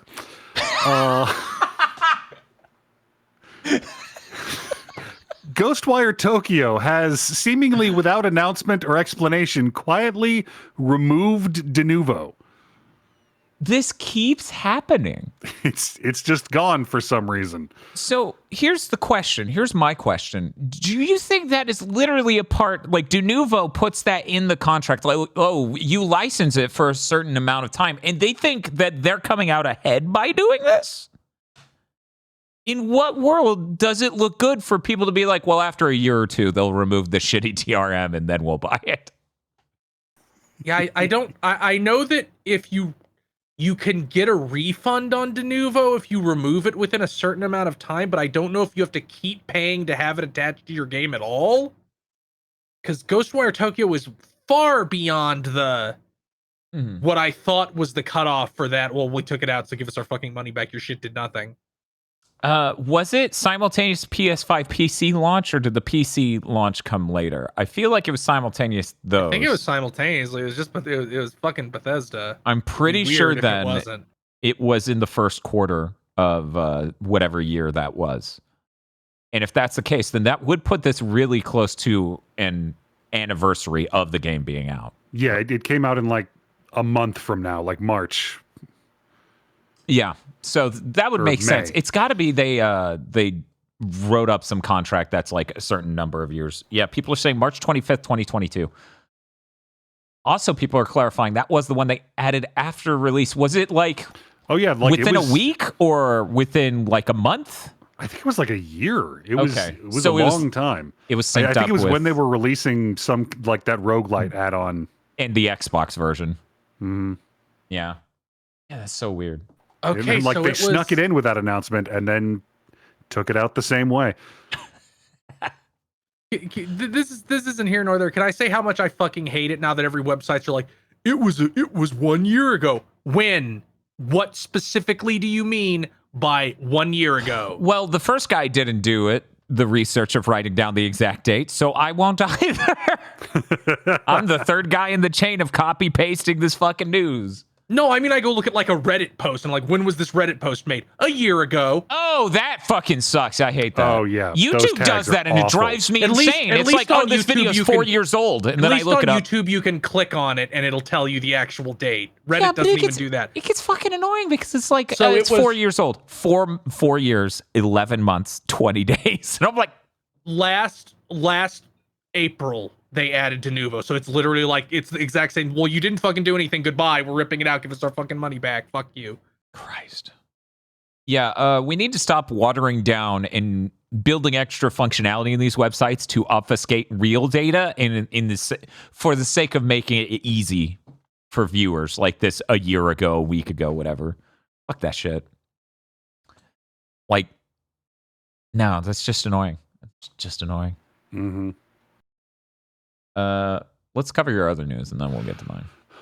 So in a story that may be something or maybe completely nothing at all, Zenless Zone Zero showed up on the App Store with a launch date of July 3rd, which might have been an accidental announcement or might have just been a placeholder and means nothing. MiHoYo hasn't said anything about it, so it's just kind of up in the air at this point. Yet again, I have to make the decision. Do I care enough? Because I am hyped for this game. Do I care enough to play it on a smartphone? So that way I don't have to deal with the months of waiting for it to come to PlayStation. Pre-registration has started according to chat, so it may be true. Yeah, this seems like timeline-wise completely reasonable. Mm-hmm. I haven't looked into the benchmarks of recent iPhones versus older ones on things that aren't really stupid temporal AA ray traced video games, where it goes, will not run on old ones, new ones barely runs at all and looks like shit. I have to wonder how the MiHoYo games hold up. Like my phone's iPhone 13 Pro Max. It has this amazing feature. Since I've already cracked the screen, I don't need a case anymore. It's like magic. I've decided I'm holding onto this phone until it dies because it can do this one trick that no new iPhone I could buy can. I have to wonder how well it'll run on that. I assume pretty good because I feel like graphics has stagnated a little bit in, we've hit the end of Moore's Law at a mobile level almost. So, getting a little desperate. The Android mentality is what chat's calling that. Yeah, I don't know. It's a big phone. The Pro Max is big. I have a rather large hand. And as you can see, this fits just right. So if I put the fucking case on it, it does not anymore feel just right. So that's a really good feature. Anyways. Oh, we didn't put whatever. Okay, well, that is the last bullet from Aggro. So I guess we'll cover it now. Yo, did you see the Apple Vision Pro isn't selling well? Can you fucking imagine? It's only $3,500. And it doesn't have a battery life of like 2 hours. 2 hours, yeah. Yeah, nobody wants that. Like, I'm sorry. Like, the only people who want that are the world's biggest lobotomites. And Rocco Bodie, who role plays as one of the world's biggest lobotomites. It's true. That is exactly how you describe it. It's worth noting something that I feel like got really overlooked, and I only really absorbed this by watching a YouTuber's very funny, mostly genuine, but drenched in sarcasm review of the Apple Vision Pro, where they point out if you have vision problems, glasses, unlike with the PSVR 2 and many other headsets, do not fit in the headset. So you are ordering lenses. You don't get a choice. And they are expensive. So after tax, shipping, if that exists, in the lenses, it was like barely over $4,000 for this dude to get his. And all it was good for was one incredibly ironic, hilarious video about it. Which just shows all the use cases that really don't work out. Like he tried to watch Avatar on it, and it couldn't last for the whole movie of Avatar 2. He said it looked great and it was a great experience because the 3D looked amazing, and then it couldn't make the whole movie because the battery life's that bad. And it's an Apple product, so I'm assuming the charge port is like inside the headset between the lenses. You can remove the charge port. The charge port is, for whatever reason, not a standard USB Type-C or Lightning. It is its own custom super big Lightning cable. Well, of course it is. Devils. Yep. Can't wait for him to make a console.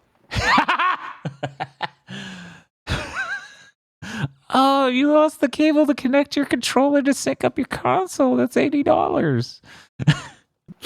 People ask me like, Aggro, why do you want Apple to make a console? Because you think it'll be good? No, because deep down, I'm still kind of a Sony fanboy, and I want to be the good guys again. I wish for evil in this world, so I can be morally just. I was raised in America. Can you tell? Yeah, a little bit. That's kind of how I feel about, in a much less evil way, how I feel about Microsoft's role in how I am looking forward to them doing the bizarre $1,000 console, allegedly, so that way we can have a moment of, look, they're different from these two. Everyone's doing their own thing, because right now they really are just Sony but worse, because they aren't pushing back compat enough. So yeah, I too want Apple to join in. I want this industry to get weirder and more bizarre and fucked up. Anyway, let's move on to actual other news. Dark Void, as I mentioned earlier, along with the game Flock, which I'm sure you all know and love, the UFO isometric 3D puzzle game where you herd sheep, are getting delisted from Steam and possibly also the Xbox on May 8th. It's currently... Both are on sale currently. You can go get them now. And honestly, at $3 on Steam and $4 on Xbox, yeah, why not? Dark Void, it's all right. Dark Void 0 as well, chat is letting me know, is also getting delisted. Yeah, maybe pick those up. It really sucks when things disappear. I don't understand why this sort of thing's happening, but there's got to be something in a weird contract, or... as Chris was theorizing before Big Thing, the Dark Void collection. Two games can be a collection now. Felix the Cat opened the door. Felix the Cat opened the door. Thanks, Limited Run Games. Yeah. Also, I bought Flock. I needed to know. I wanted to play that game, but I didn't. I think I played a demo for it, and I was like, neat. Sure. Why not? Moving on to other news that wasn't partially covered earlier. So the Riffmaster controller from PDP, which is the guitar rhythm game controller, ended up with a litany of but you said this, and it does not do this. The PlayStation version apparently does not work on PC at all, it works with Clone Hero. It works with Clone Hero. It doesn't work with the intended product of Fortnite. Fortnite Rhythm Festival or whatever the hell it's called. Right. Which a lot of people... early on, they communicated on the box, even that it's supposed to work on PC and PS5 if you get it has that version. A visual diagram. It's like these platforms, and then they started putting a sticker over that on it once they started shipping it out. Which is not how you do that, because I literally sat there. I swear there's a big thing where I even say, "Oh, cool! I'll just get the PlayStation version, and then I can try it on PC, and that's cool." Apparently not.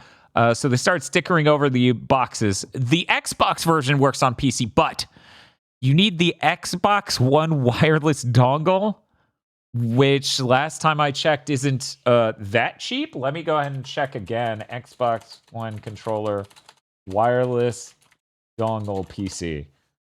It's $25, which is, it would be nice if it was cheaper, but it's not inordinately expensive, at least. So you could get the Xbox version of that. That is, of course, in a theoretical world where you could still buy it because it is seemingly sold out everywhere. I didn't want to pre-order it because I was going into taxes, and I didn't want to fuck myself financially by buying a $129 guitar controller and having to pay that right after doing taxes.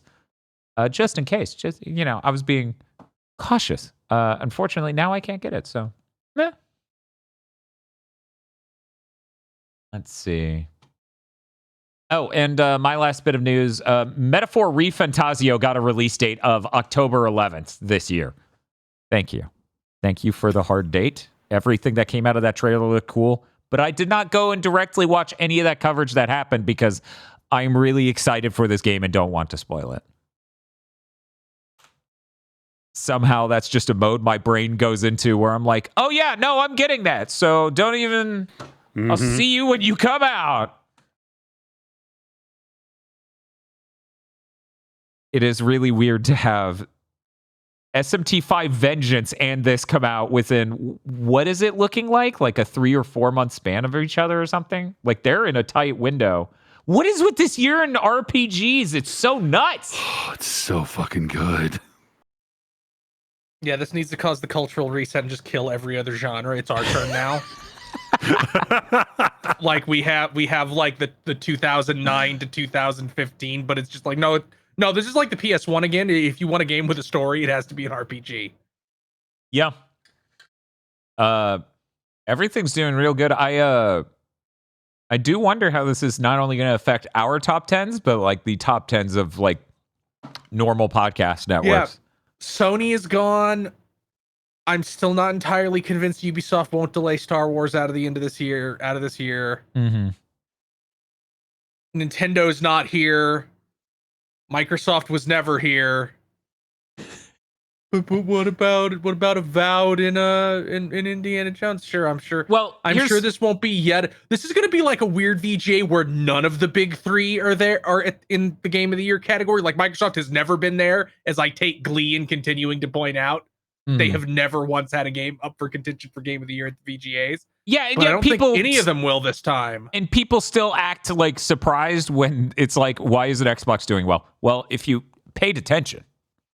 I am starting to get really, really mad at all these fucking morons who are like, is the exclusive system, is the method of console exclusives obsolete? And I'm like, well, the most successful platform in the industry has the most exclusive content, and the least successful platform in the industry has the least amount of exclusive content. I would say no. Weird, huh? Weird how that is a direct correlation we could easily look at, and everyone still goes, no, it was about the botched Xbox One launch. And I'm like, the past 11 years? I'm sorry. I'm going to be honest. I have never once in my life read a review for a console. I do not think about the usability of the console. I don't even really think about the processing power of the console. I look at what games are coming out on the console. Well, to sort of give merit to that side, I do know, like, when people go to buy a console, if they're casuals, they'll ask their friends who are into gaming, and they'll be like, I was thinking of getting this. And there definitely was a narrative of like, well, the PS4 costs less than the Xbox One at launch, so that mattered for launch window.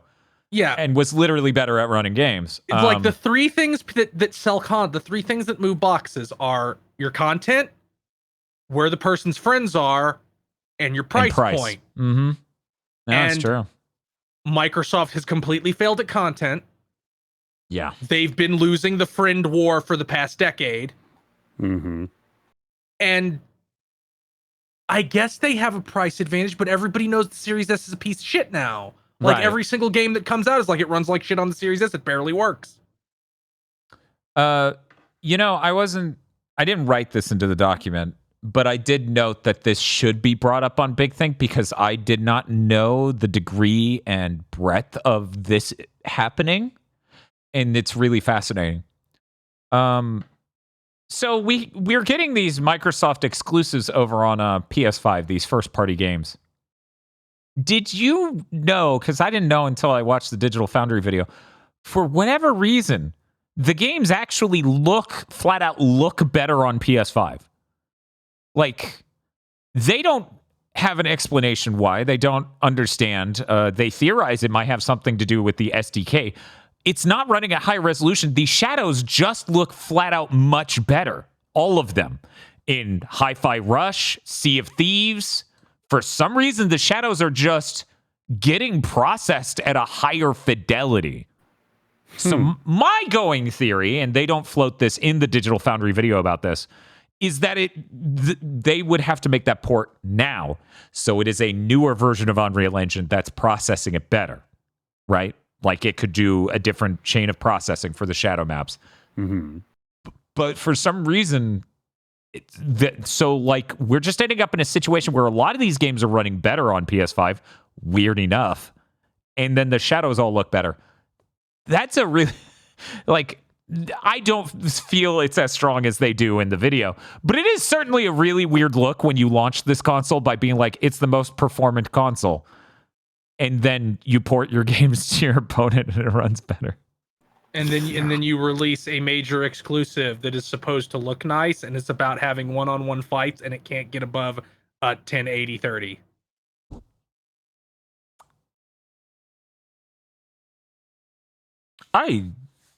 So, you know, every time I have to hear Digital Foundry or anyone else be like, well, the Xbox Series X has flat out better specs. And I'm like, well, in some ways, you know, games are very complicated. There are realistically advantages to the higher clock rate method of the PS5, which admittedly does make the PS5 Pro harder because they clocked the launch PS5 so high. They could have used that extra wiggle room, but nope, they already pushed it hard enough. And we're actually seeing it weirdly pan out in games like Sea of Thieves just runs better on the PS5. And then even weirder than that, and I was going to forget this entirely, Sea of Thieves, like grass, its foliage and all that also renders further on PS5 than either PC or Xbox, I think. Really bizarre situation. Just completely bizarre. What a fucking weird world to end up in. And then in the same week as I discover that by watching that video, I see people going, yeah, apparently Nintendo didn't make the deal to have Samus Aran in Fortnite because they said she could only appear on the Nintendo console. I'm like, yeah, you probably don't want your character showing up looking way better on other people's consoles. I mean, that already happened with Rocket League too. Like, there's this if you're playing someone with the Samus car will just appear as a generic car on other platforms. That's interesting. Like, I get it. Nintendo understand, like, that you have to be draconian about this. It's like, no, our characters cannot be on any other fucking platform. Yeah, exactly. You only get Isolation 119 at the GigaBoots Podcast Network Patreon. We can't just give that away, you know? Especially Nintendo, their entire thing is their IPs. Like, that's why when people are like, they should put something on phones, they should put something on, and they're like, no, because that's it. It's over forever. Yeah. And this is just random homework for anyone who's nerdy enough and cares enough. There was a comment on, I think, DF Weekly where they were talking about we're halfway through the gen and you can make a PC as strong as a PS5 for $500. And I'm like, no, unless did I miss something? So if anyone could spec out a PC that's as strong as a PS5 for $500, please actually fucking own me in the Tech Talk channel of the fan Discord, because last time I tried to do that, it ended up way closer to 800. Like, the price on PC parts are just not coming down at a rate where that's happening this time. Unlike, you know, the prior two generations where you did actually hit a point where it's like, oh, these PCs can run the games twice as well as the consoles at only a moderate amount more price.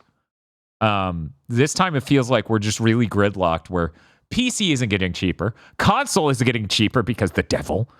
Oh, wait, he quit Sony. Now it's Hiroki Totoki's problem. It's his fault. And besides, the Xbox Series X is only like $330 every other week on Woot or something. I don't know. Yeah, by the way, Microsoft's most recent quarterly reports, console sales are down more. Down 30% from last quarter, I think.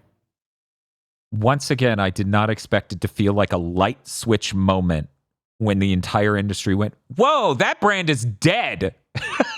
Like, those dudes are fucked. But don't worry, Xbox fans. Satya Nadella talked about how exciting they were that they had so many best-selling games on PlayStation. If there is a world, and I don't think it's a likely timeline, but there is a world where they become a new Sega and it works out. Yeah, I think that's like their light at the end of the tunnel. That seems to be corporate strategy their lifeboat. Like, we are transitioning to being a publisher, and this will make us infinite money. Yeah. I mean, Because- that's how it's got to be now. Although Like, that means they would need a skill set that they have demonstrated they do not possess, Of which being is able to ship games. Yeah, I do precisely. wonder. Right. I do wonder, like, when the Rot will make it. Like, I feel like the Rot has already made itself known in Bethesda. That's why the new Doom isn't out yet. Because, like, go help them with Starfield. Right. They Make literally that not a trash fire. made id do support on Starfield, a game that did not ship enough. Starfield did not sell enough to remotely warrant distracting id. Like, that feels savage to fucking say, but it's true. You're wasting id's time.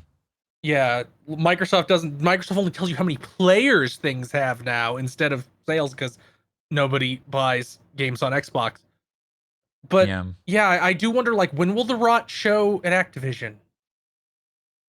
Yeah, this Like, year they're already based on promising Call that of this Duty. year's Call of Duty is supposed to be open world. Excuse me, they did what? Yeah, that's what they said, is like it's supposed to have an open world style campaign, some shit like that. That's a sentence that makes complete sense. Well, maybe they accidentally made a first person Just Cause, making this the most exciting Call of Duty in a very long time. It's supposed to be called Black Ops Gulf War, and it's going to have open world elements. How exciting! What Huh. the fuck? Right? Oh boy, I'm really excited to this year's Call of Duty playthrough. By the way, I think I forgot to mention this a big thing 2 weeks ago. I memory hold an entire Call of Duty, and I found out a couple weeks ago when someone was talking about. I forgot Modern Warfare 2 happened. I somehow remembered it's not Modern 3. Warfare 2. Right, and that's why it got memory hold, even though it was better than the thing that was Modern Warfare 2, the game called Modern Warfare 3.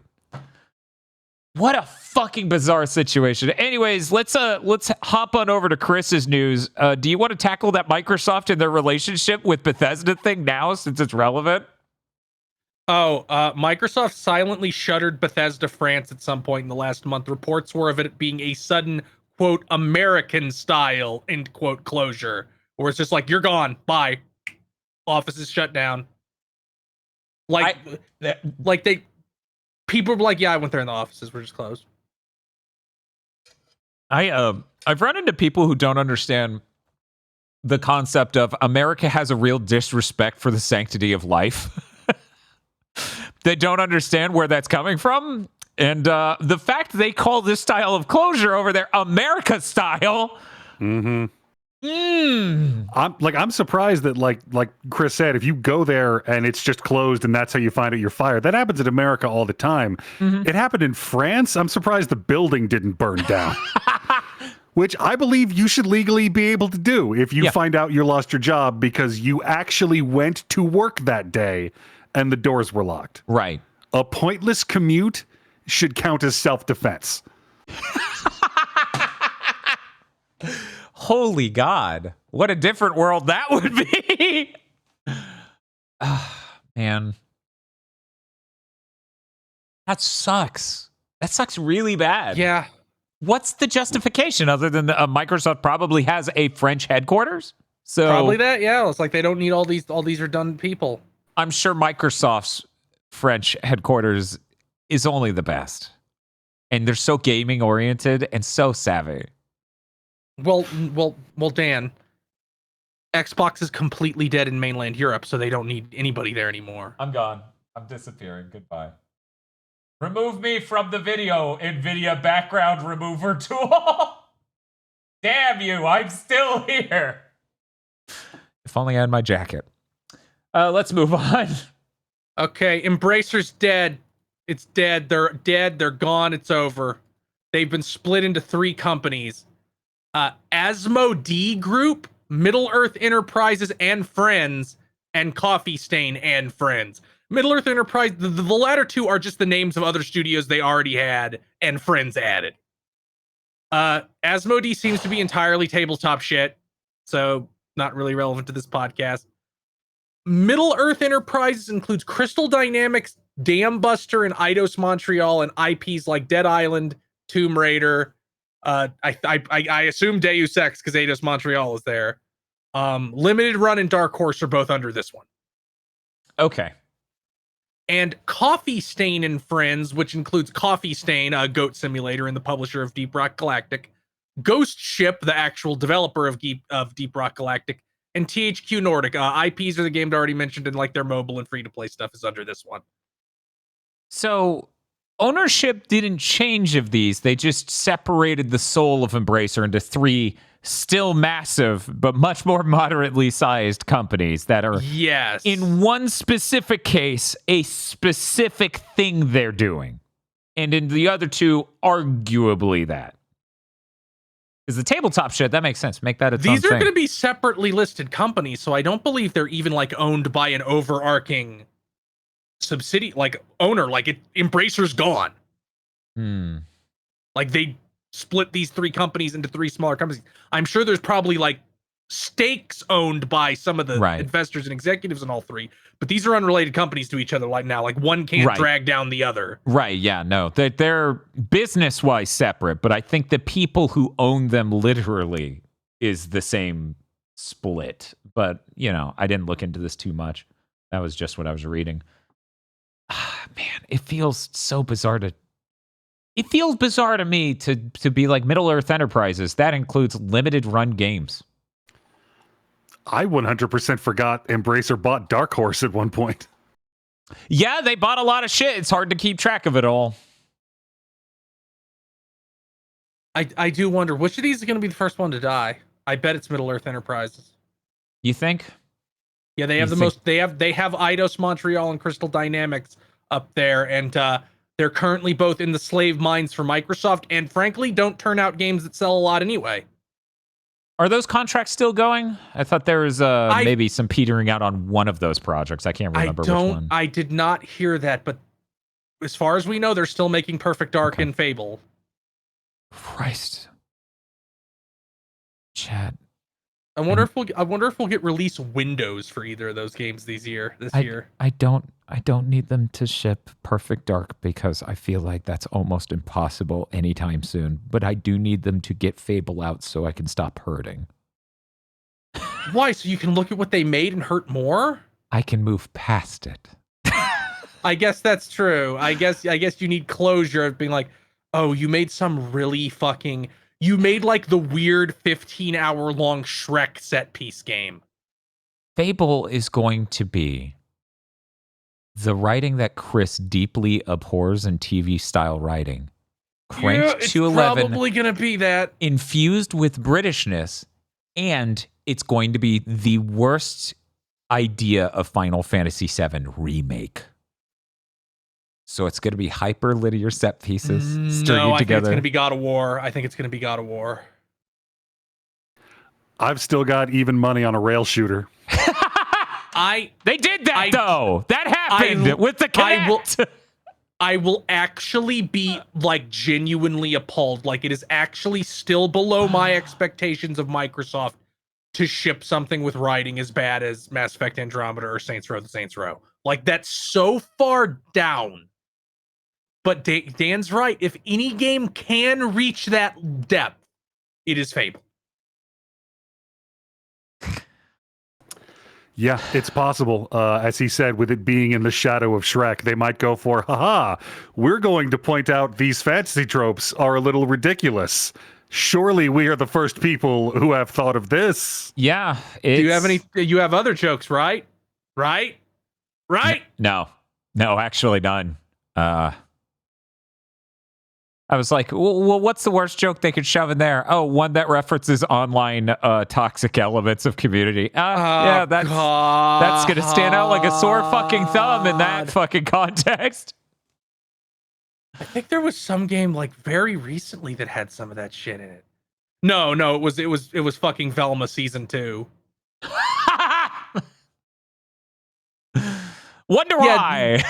As a general rule, a game's quality is inversely proportional to how many things in it were directly inspired by Twitter.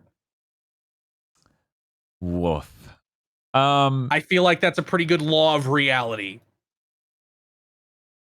But yeah, I just need them to ship Fable so I can then look in the rearview mirror to see it instead of, because it feels like every time I tune into E3, the Fable segment starts. Fable is there, and I don't see a game. I just see an angry man running an organization going, "I'm gonna hit you, Dan. Video games, I'm gonna hit you." And then the segment ends, and I go, "I didn't like that part," and everyone goes, "Why?" Really makes E3 uncomfortable because Dan's the only one who sees that, and the rest of us do. This is like a shitty Black Mirror episode. What's going on? it's Mike. You know how certain games have like they're like they feel like eras unto themselves because they're in development so long and they don't do the correct thing, which is we're making this game. We will bring it up again when it's a year out. Mm-hmm. Yeah. So, but that's every single Microsoft game now. It's every single one. It's a lot of Western gaming. Like the Dragon Age stuff even feels like it got a little bit into that, where it's just like that one. But they haven't shown Dragon Age at all. Like the most we've gotten since that initial reveal was them like off-screen footage of a test environment. That's true. They aren't showing CG trailer after CG trailer. We did see a CG trailer, I believe, that teased the importance of the name, which I already forgot the subtitle, but you... I don't think it was a CG trailer even. I think it was like concept art being panned over. Like it was, we've never seen like anything even remotely real of Dreadwolf, I don't think. Okay. That's supposed to be this summer. The reveal? Yeah. Oh, okay. They promise. They keep saying it's this year. It's this year. It's this year. It's coming out this year. But yeah, it's true. It really does take away an energy from it when you're not getting multiple trailers year after year for a thing. You know, like the everlasting gobstopper joke that is what was the PS? Oh my God, Bethesda made PS5 exclusive, later came to Xbox. It's a loop of death. It's a death loop. Okay, I was like death. Yep. Return. Like Deathloop, No Man's Sky. Sounds like the French title. Duke Nukem Forever. Finally, we translated it literally word for word. This makes it the authentic translation. Death Return. Square Enix used to be real bad about that. They finally fucking learned.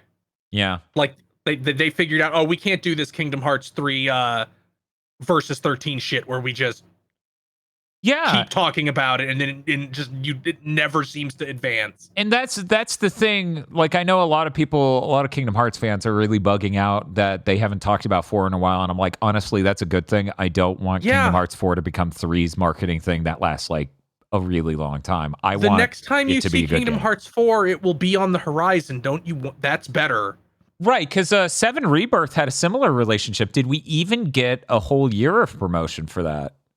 Like, I'm trying to remember when they started doing... I think it was like August of last year, so I don't even think it was a full year. Yeah, I think it was summer. And Remake, it was slightly less than a year because it like re-emerged at E3 and they did a big demo showing the whole Guard Scorpion fight.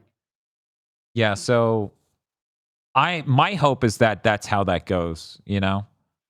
It feels like a conscious decision to, like, we didn't see like Visions of Mana wasn't even revealed until it was less than a year out. Right, exactly, which is really hype and good. And same for that new Saga game. We saw that at a Nintendo Direct less than a year away. Mm-hmm. Yeah. It feels like the Nintendo Direct state of play things has pushed the industry more towards revealing things closer to it coming out because so many people watch them and you don't have to be like, we have a chance to get it in E3, do it. Right. Yeah. And your exposure levels by being in a Nintendo Direct or to a lesser extent, a state of play, very good. Very good compared to any marketing plan you could have, and that involves multiple years. Mm-hmm. oh, here's some news. Megaton Musashi, the level 5 game, came out today. Did you know it? Nobody does because they didn't market it at all. No. It's on Switch, PS5, and PC. Yeah, I started seeing videos of it show up on my fucking Twitter feed and thought that I just memory holed an entire marketing campaign. Level 5, you better not do this to Deca Police. You need to market that game. Yeah, they do. Like, that game could be successful. I don't think there's really any timeline where Megaton Musashi would have been especially successful, but Deca Police will be successful. I'm seeing if you market it correctly. Matt O.B. in chat screaming about, and it has fucking Getter, Robo, and Corona in it. In Megaton Musashi, and they just went, eh. What the fuck? What the fuck is wrong with them? They're back Japanese, though, baby. Level 5 is like the only company that is more like regressive than Level 5 in terms of how they interact with the industry is like Falcom. Because Level 5 feels still trapped into, well, we got it. We market it by having an anime, but we didn't even get the anime out to anybody in America. Like they didn't even give it to Crunchyroll or anything. Like, well, it has to be on TV, and then they don't accept that America doesn't have TV anymore.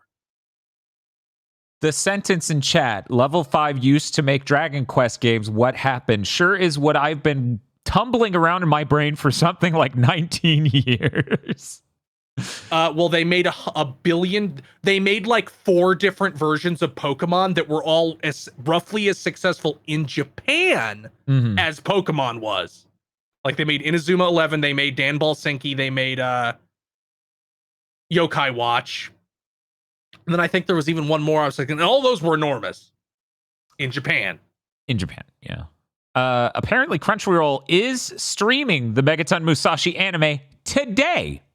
So, you could have simultaneous media event. You could have given people like a week, a month, anything. It is a simultaneously trans event. They do not know what these words might imply elsewise, so they called it it. Yeah, I don't know what the fuck the problem is. Man, Inazuma 11 could have even been successful in the West, but then they didn't. I think the only way I think we got the original DS game as a downloadable title on the 3DS like 6 years after it came out. Mm-hmm.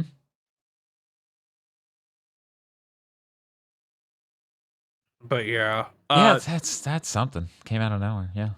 We got a couple Ubisoft rumors. Watch Dogs is allegedly dead, and Ubisoft has canceled all Watch Dogs projects. Like that franchise is just in the ground now. Yeah, I think I have a. No, Watch Dogs doesn't get the guest. Oh no. Wait, the guest? Wait, which? Oh yeah. No, not that. I was just gonna. Which none of those games ever hit at the level Ubisoft wanted them to. And since they said this, I think they said this last year, or maybe it was even 2020, where they're like, only Ultra franchises can succeed in the market now.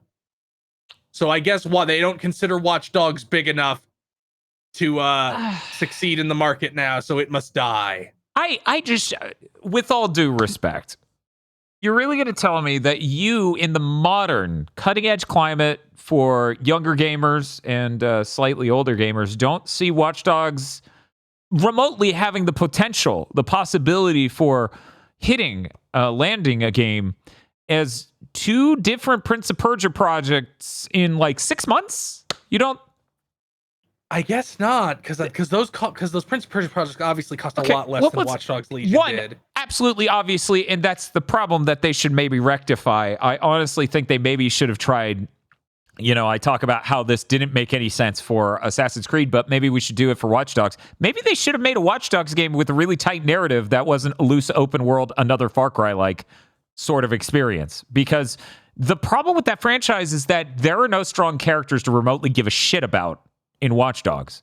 In fact, Legion even doesn't even have characters. Like, the whole point is there are no characters. Mm-hmm. It's really bizarre to me how many different companies across so many mediums don't understand that characters are truly important when it comes to the design and the writing, because that's the human element. That's the part you're supposed to get attached to.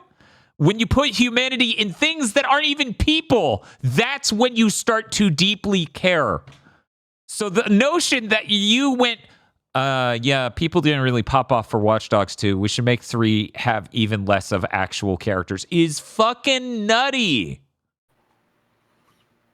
Yo, that hat was iconic, though. The fact that I can say that is the most iconic thing about all of Watch Dogs tells you that the meme funny, 2 still actually true. The scope of Watch Dogs. I'm gonna be real. Like, Watch Dogs' whole conceit with like government surveillance and you hack everything and you see the little data box pop up on any NPC. that all felt like it had a shelf life that was so fucking low, and seemingly it did.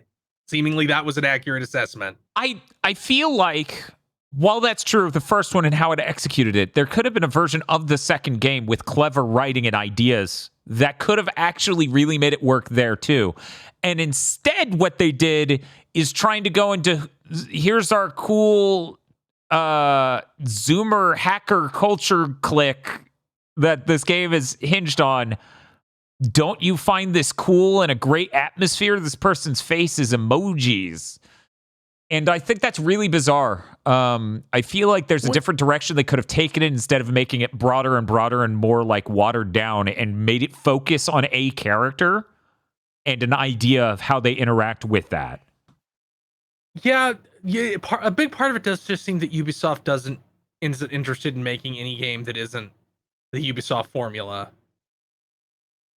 I'm seeing someone in chat. That guy was great. The fact he's the only thing I could fucking remember from Watch Dogs 2 says how great he was on a scale relative to the rest of Watch Dogs 2. They like legitimately, they would have been better off making an Uncharted style game out of Watch Dogs than making Watch Dogs 3. Well, don't worry, Dan. That might exist, but it will be called Assassin's Creed now.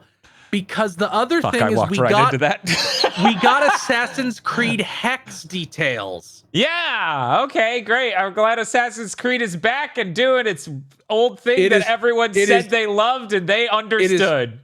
It is targeting 2026. Okay. There will be a fear system, so presumably how scared like enemies are of at the moment. You will have actual magic spells like possessing a cat to like do scouting for you. The enemies will be like 16th century Germanic Templars or some shit like that. Like you're a witch being chased by Germanic agents of the church, I guess. It says it will be a linear experience with some open world elements, which sounds like they're describing the new God of War. Yeah, it does. God of War.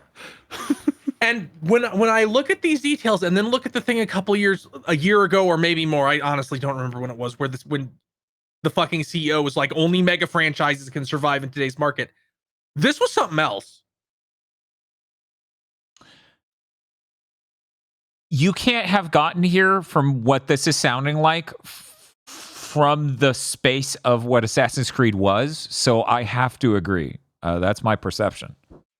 Mm-hmm. And this and it being like a linear thing makes the weird decision to make the Assassin's Creed launcher that you boot all this shit from even more insane, unless that has quietly been scrapped behind the scenes and we don't even know yet. I think the quietly scrapping it thing is the most likely outcome ever since they announced it. Because this doesn't, like, how are you going to shove loot boxes and battle passes into this? Okay, so here's what you're going to do. You're going to run dailies. And it's going to be versions of those micro levels, but they've mildly augmented them, and it's going to be so flaccid that they will have to stop supporting it within 3 months. I do think that the most likely, like, unless they announce the Assassin's Creed Infinite platform this year, I'm going to say it's dead. Like, it's just not going to happen. They made a correct decision, or like, why can't we just sell a fucking video game? Mm-hmm. Yeah, it's amazing how many companies don't realize they could just make and sell a fucking video game. And that, you know, given that that's a rational notion and proposition for a consumer, I give you money, you give me a video game. That's probably a lot more viable than this esoteric bullshit you think that will manifest infinite money. Yeah, I don't like, was there a scam behind it? Like, did they crunch the numbers and they have to give Sony slightly less money if you buy the game inside their wrapper? No, Sony would not let that happen. And then they scrap it when Sony says, we're not letting you do that. Excuse me. You think what? Oh, you think we are bound by the words of our contract to the literal extent it was written? We're the platform holder, you fucking morons. That is seriously just one day unannounced. Somebody from Sony shows up at an office, puts a briefcase on a table and says, I believe there's been a misunderstanding. Yeah, absolutely. If you read those exchanges between Epic and Sony talking about engine licensing fees and crossplay fees and other things. They have that tone 100%. You get an insight into the world of, oh no, they have frank conversations about what the fuck they'll do to each other if they try to screw each other. The law comes later. The written legal ground to do what they're threatening comes later.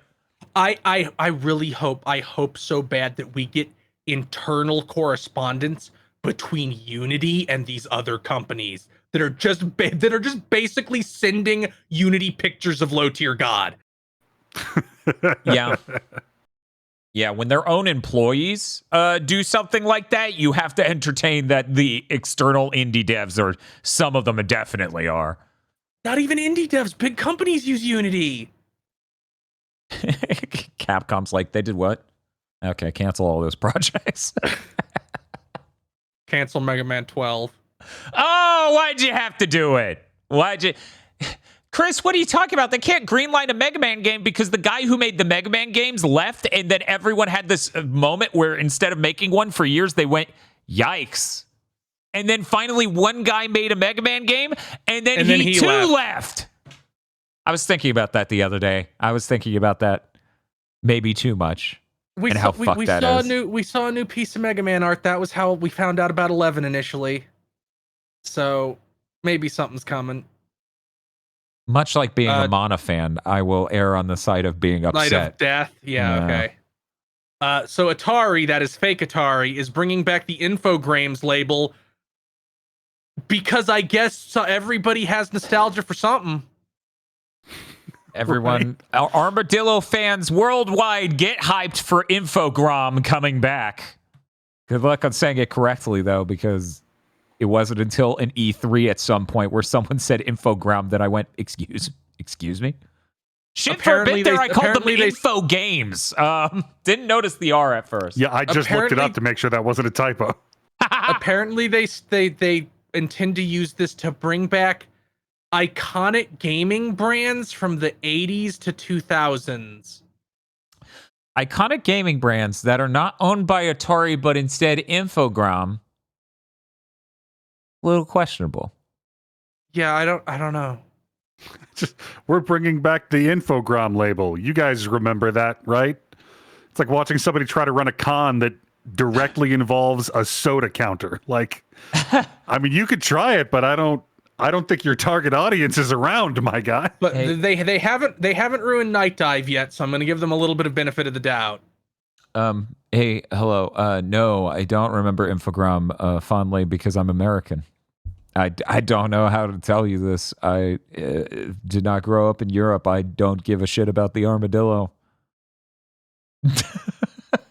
I don't know whether or not he's making up the armadillo. Yeah.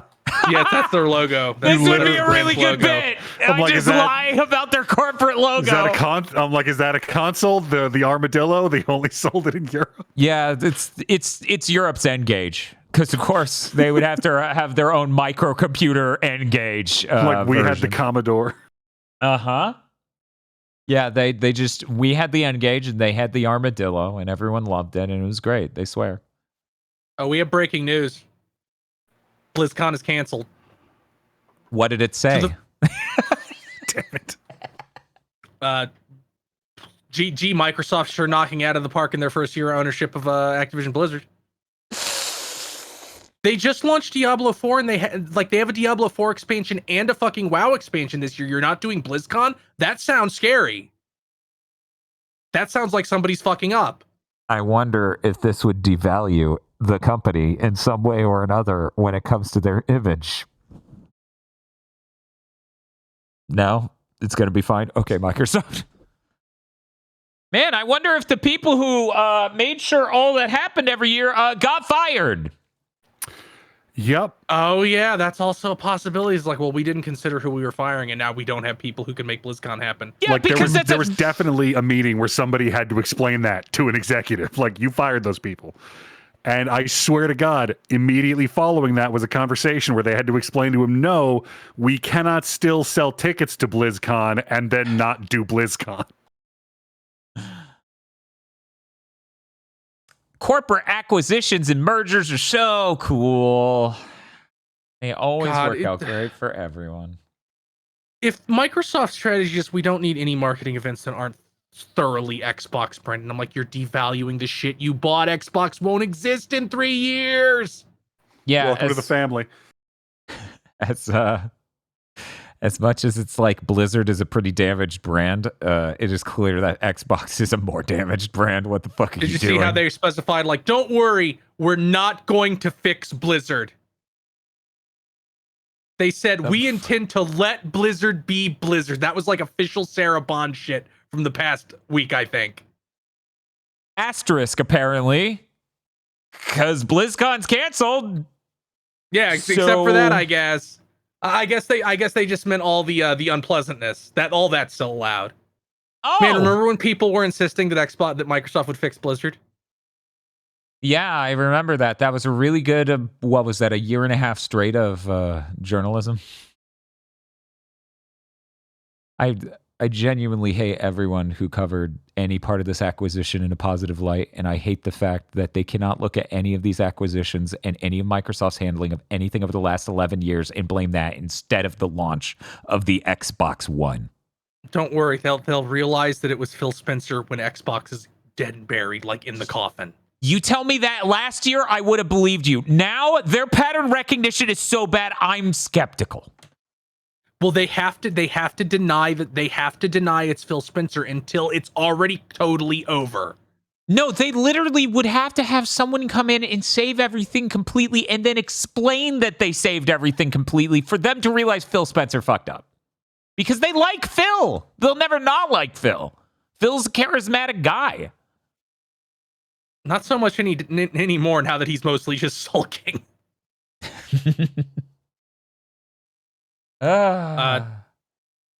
Shin Megami Tensei V Vengeance is such a massive upgrade over the original, it kind of makes me hesitant to buy Metaphor Refantazio. Understandable. Over 80% of the songs were redone, and there are over 20 new battle tracks. That's pretty good. The new story content is apparently all stuff they wanted to do originally, and people were like, they found references to it in the original Switch game, like data strings related to stuff that's going to be in this new version. Thanks for beta testing, Switch cucks, says guy who bought it on Switch and just never played it. Yeah, not having bought that game is really paying dividends right about now. Yeah. As it turns out, even I played like 13, 17 hours for the Giving Games a Chance where we got early access to the game. That game was fucking awesome, and my only complaint is I wish it was on a platform that could run it at 60. Lo and behold, my eligible candidate for Game of the Year on a platform that can run it at 60. And also, it's been vastly improved. Yeah, but now you have to decide, will you play the story it shipped with or the new story, which is probably the story it was intended to ship with? What if I have maximal brain rot?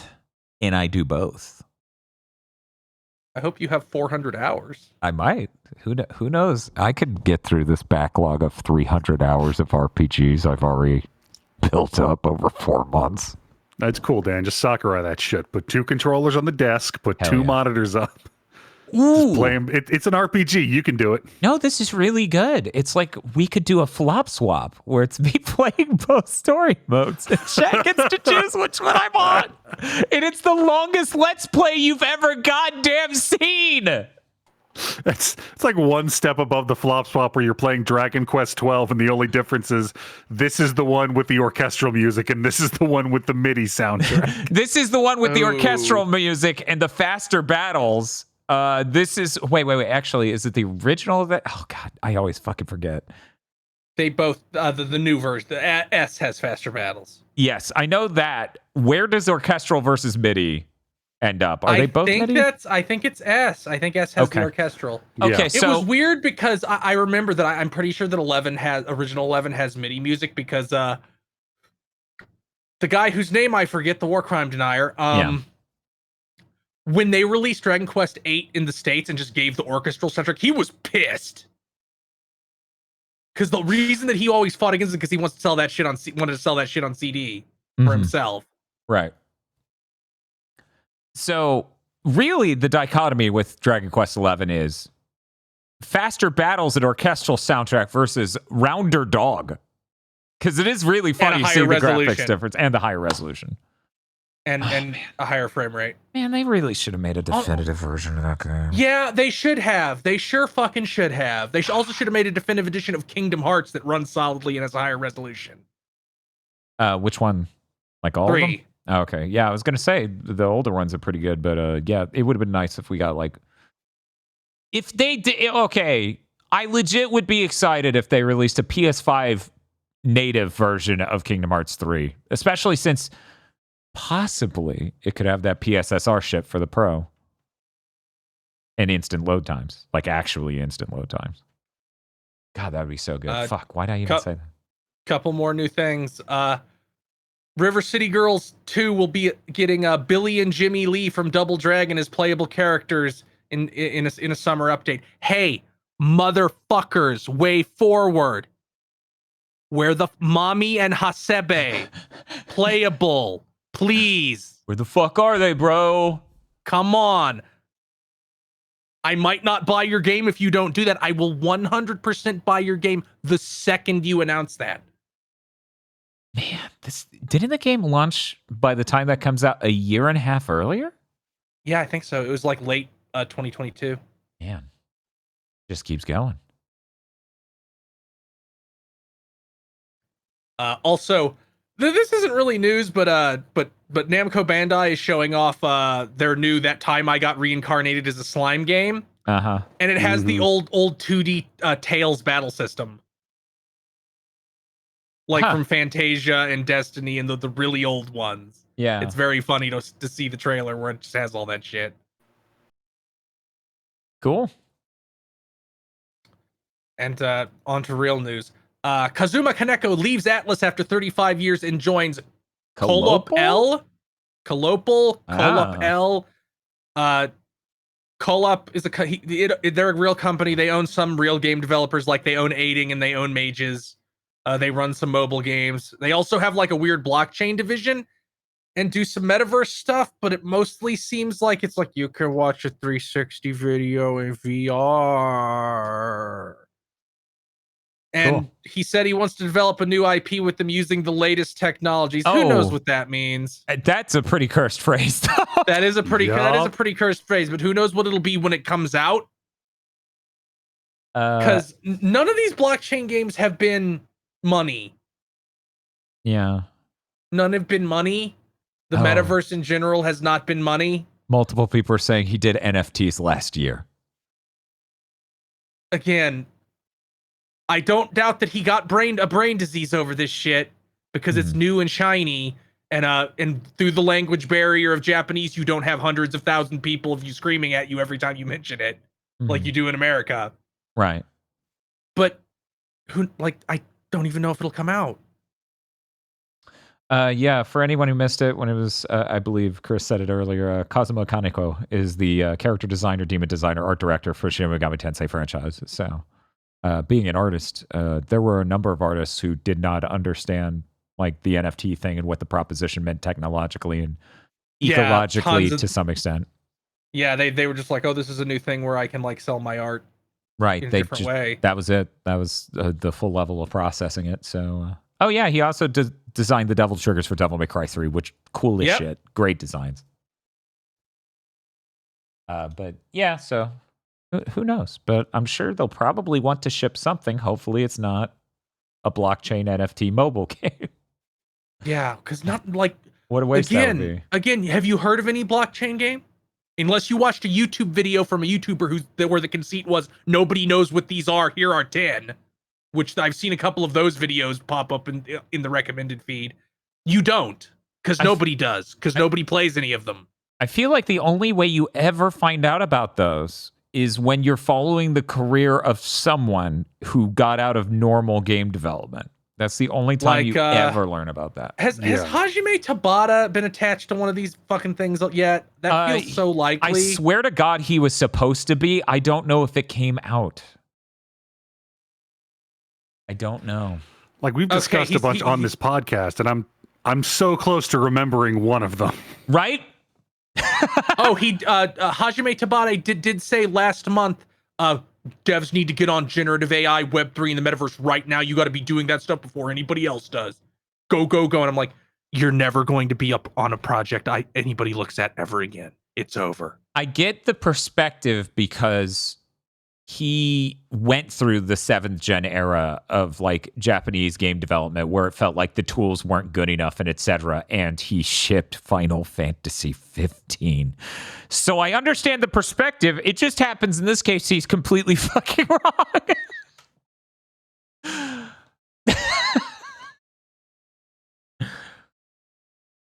I bet him and Keiji Inafune would have a really interesting dialogue. I bet they would have a really interesting dialogue. I would love. Do you think the AI bubble's gonna pop this year, or you think it'll last a little bit longer? I feel like there's so many places are already starting to regulate it, which is making everybody go, no, please, we'll shatter like glass if any of this shit touches us, please. Let's just let us be robber baron kings. Yeah, I think it's going to get regulated out of existence. Yeah, I think the moment real regulations come down, a lot of these companies just implode instantly. And that alone is enough to cause a large-scale crash. I honestly would be surprised if it didn't happen by the end of this year, but it could take until the end of next year. I'm very excited to see how this affects NVIDIA. I think they will be the most fascinating company to see affected by an AI crash of some sort. I mean, their stock will fall by 90% because if you don't know, Nvidia's stock is Tesla levels of inflated right now. Yeah, it might even somehow be worse than Tesla. It is like outside the realm of reality. Like it is higher than it has any right to be because as we talk about, money isn't real and neither are stock prices. Mm-hmm. It's like in 2 years it went something from like $8 a share to $400. Mm-hmm. That shit ain't real. Should have bought NVIDIA stock. Yeah, no, absolutely. I had a very different understanding of the world when I was in my early 20s and could have gotten crypto. I could have just bought it and because I knew and it was cheap then. Also stocks, but like I didn't understand the idea of speculation like at all. Because that's not something like there's just something gross about that. It's hard to have the foresight to see, oh, this thing that is completely useless, everybody will decide it's worth a lot of money for some reason. Well, it wasn't even that for me. For me, it was. I don't want to make it sound too altruistic, but spiritually speaking, the notion of I should buy a thing to later sell it just seemed to not. Like, that's not a good use of your resources or time or anything. And since, of course, my resources were tight as shit, in no world did it ever make sense to me. Oh, yeah, you should spend money on stocks, not a real thing, or crypto, not a real thing, in order to sell it later to make money. Like, that morally, worldview-wise, never clicked for me at all. But, man, I could have made a shitload of money. Yeah. You got to not think about it too much. Yeah, all things considered, as of right now, I don't know about going forward, but as of right now, I'm doing all right. So I don't think about it too much. It's okay. I don't need crypto. I'll just do a flop swap where I play through 2 storylines in a single JRPG simultaneously. People like, it's great that we let you play that one storyline for 3 days, but we're going back 20 hours. And I'm like, no. No, I don't want to be in the school while it's on fire. I passed that up 20 hours ago, guys. The more I talk about this, the more funny this appears to be. This actually would be really, really funny to do. Anyway, I think that's it for news. I don't think we forgot anything. Someone in chat will yell a thing they think we forgot, and then we'll go, "Oh, we just didn't care." So we'll then we'll say, I don't think there's anything else. I think that's all of it. Yeah, I think that's it. I don't know what I'm streaming tomorrow. Obviously, this Bob being sick. Oh yeah, we didn't talk about the Hunter fighting game aiding, but that's still happening. And we got footage.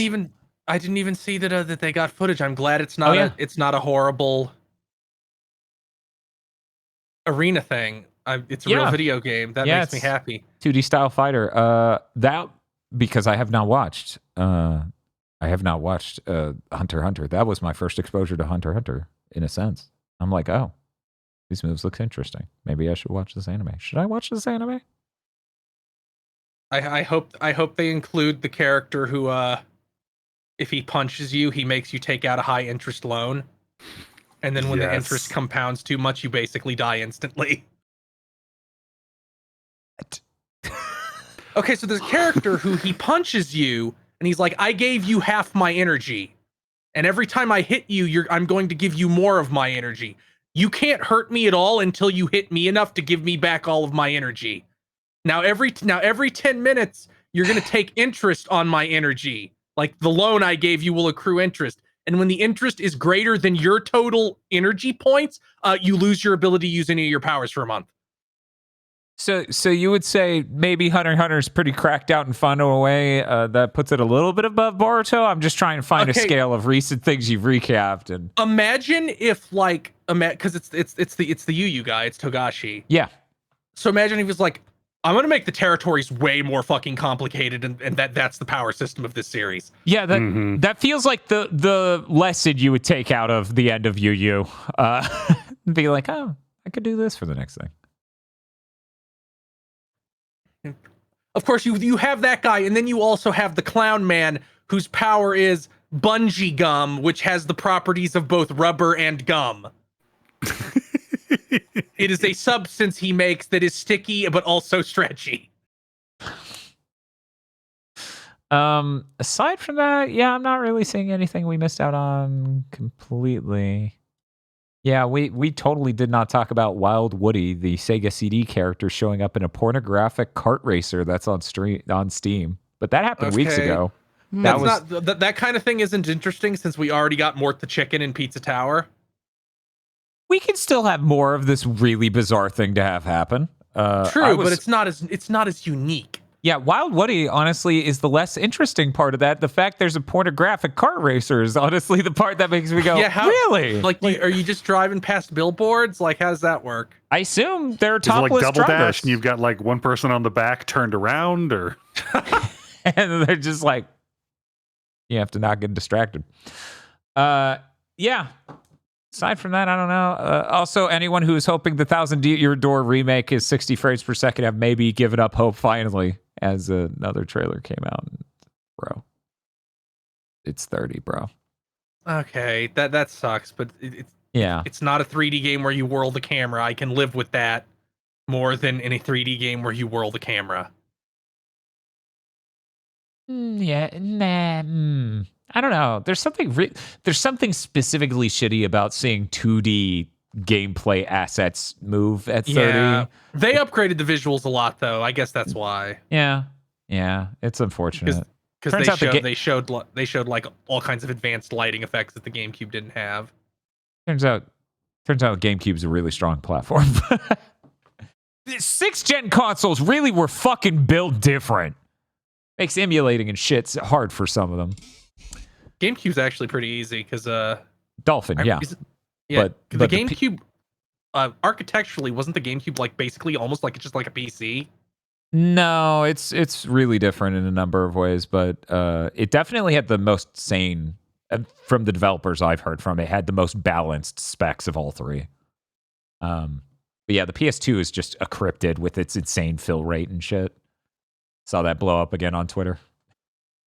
Which is delightful. The real thing is we're all sitting here and it's like, oh, that was weird. And it's like, what if that was normal? What if we got way higher memory bandwidth than modern consoles and started doing transparencies again?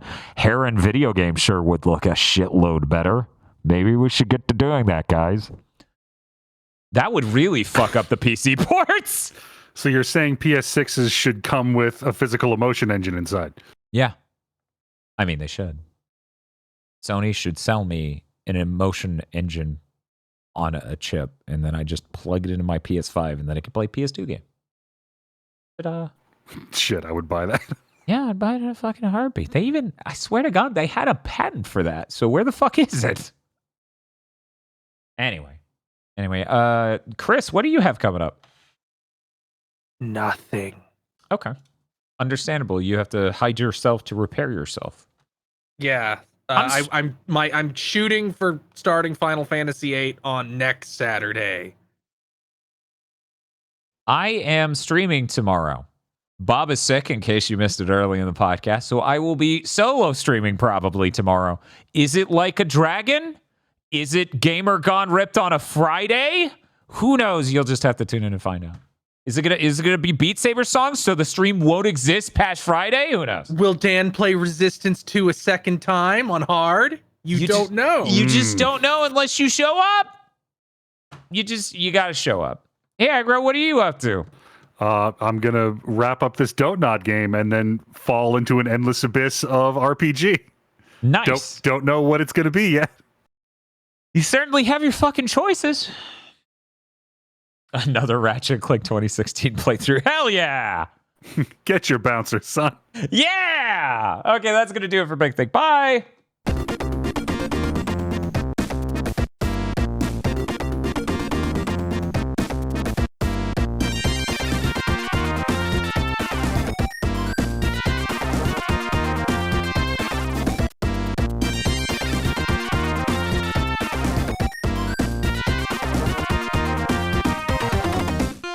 Thank you for listening to this episode of Big Think Dimension. Big Think Dimension is only possible because of you and your support over at patreon.com/GB Podcast, where you can get access to Chugging Bleach and Pokemon Go to the Movies real early. You also get access to many commentary tracks for many films and the real ass film Isolation 119. That's patreon.com/GB Podcast.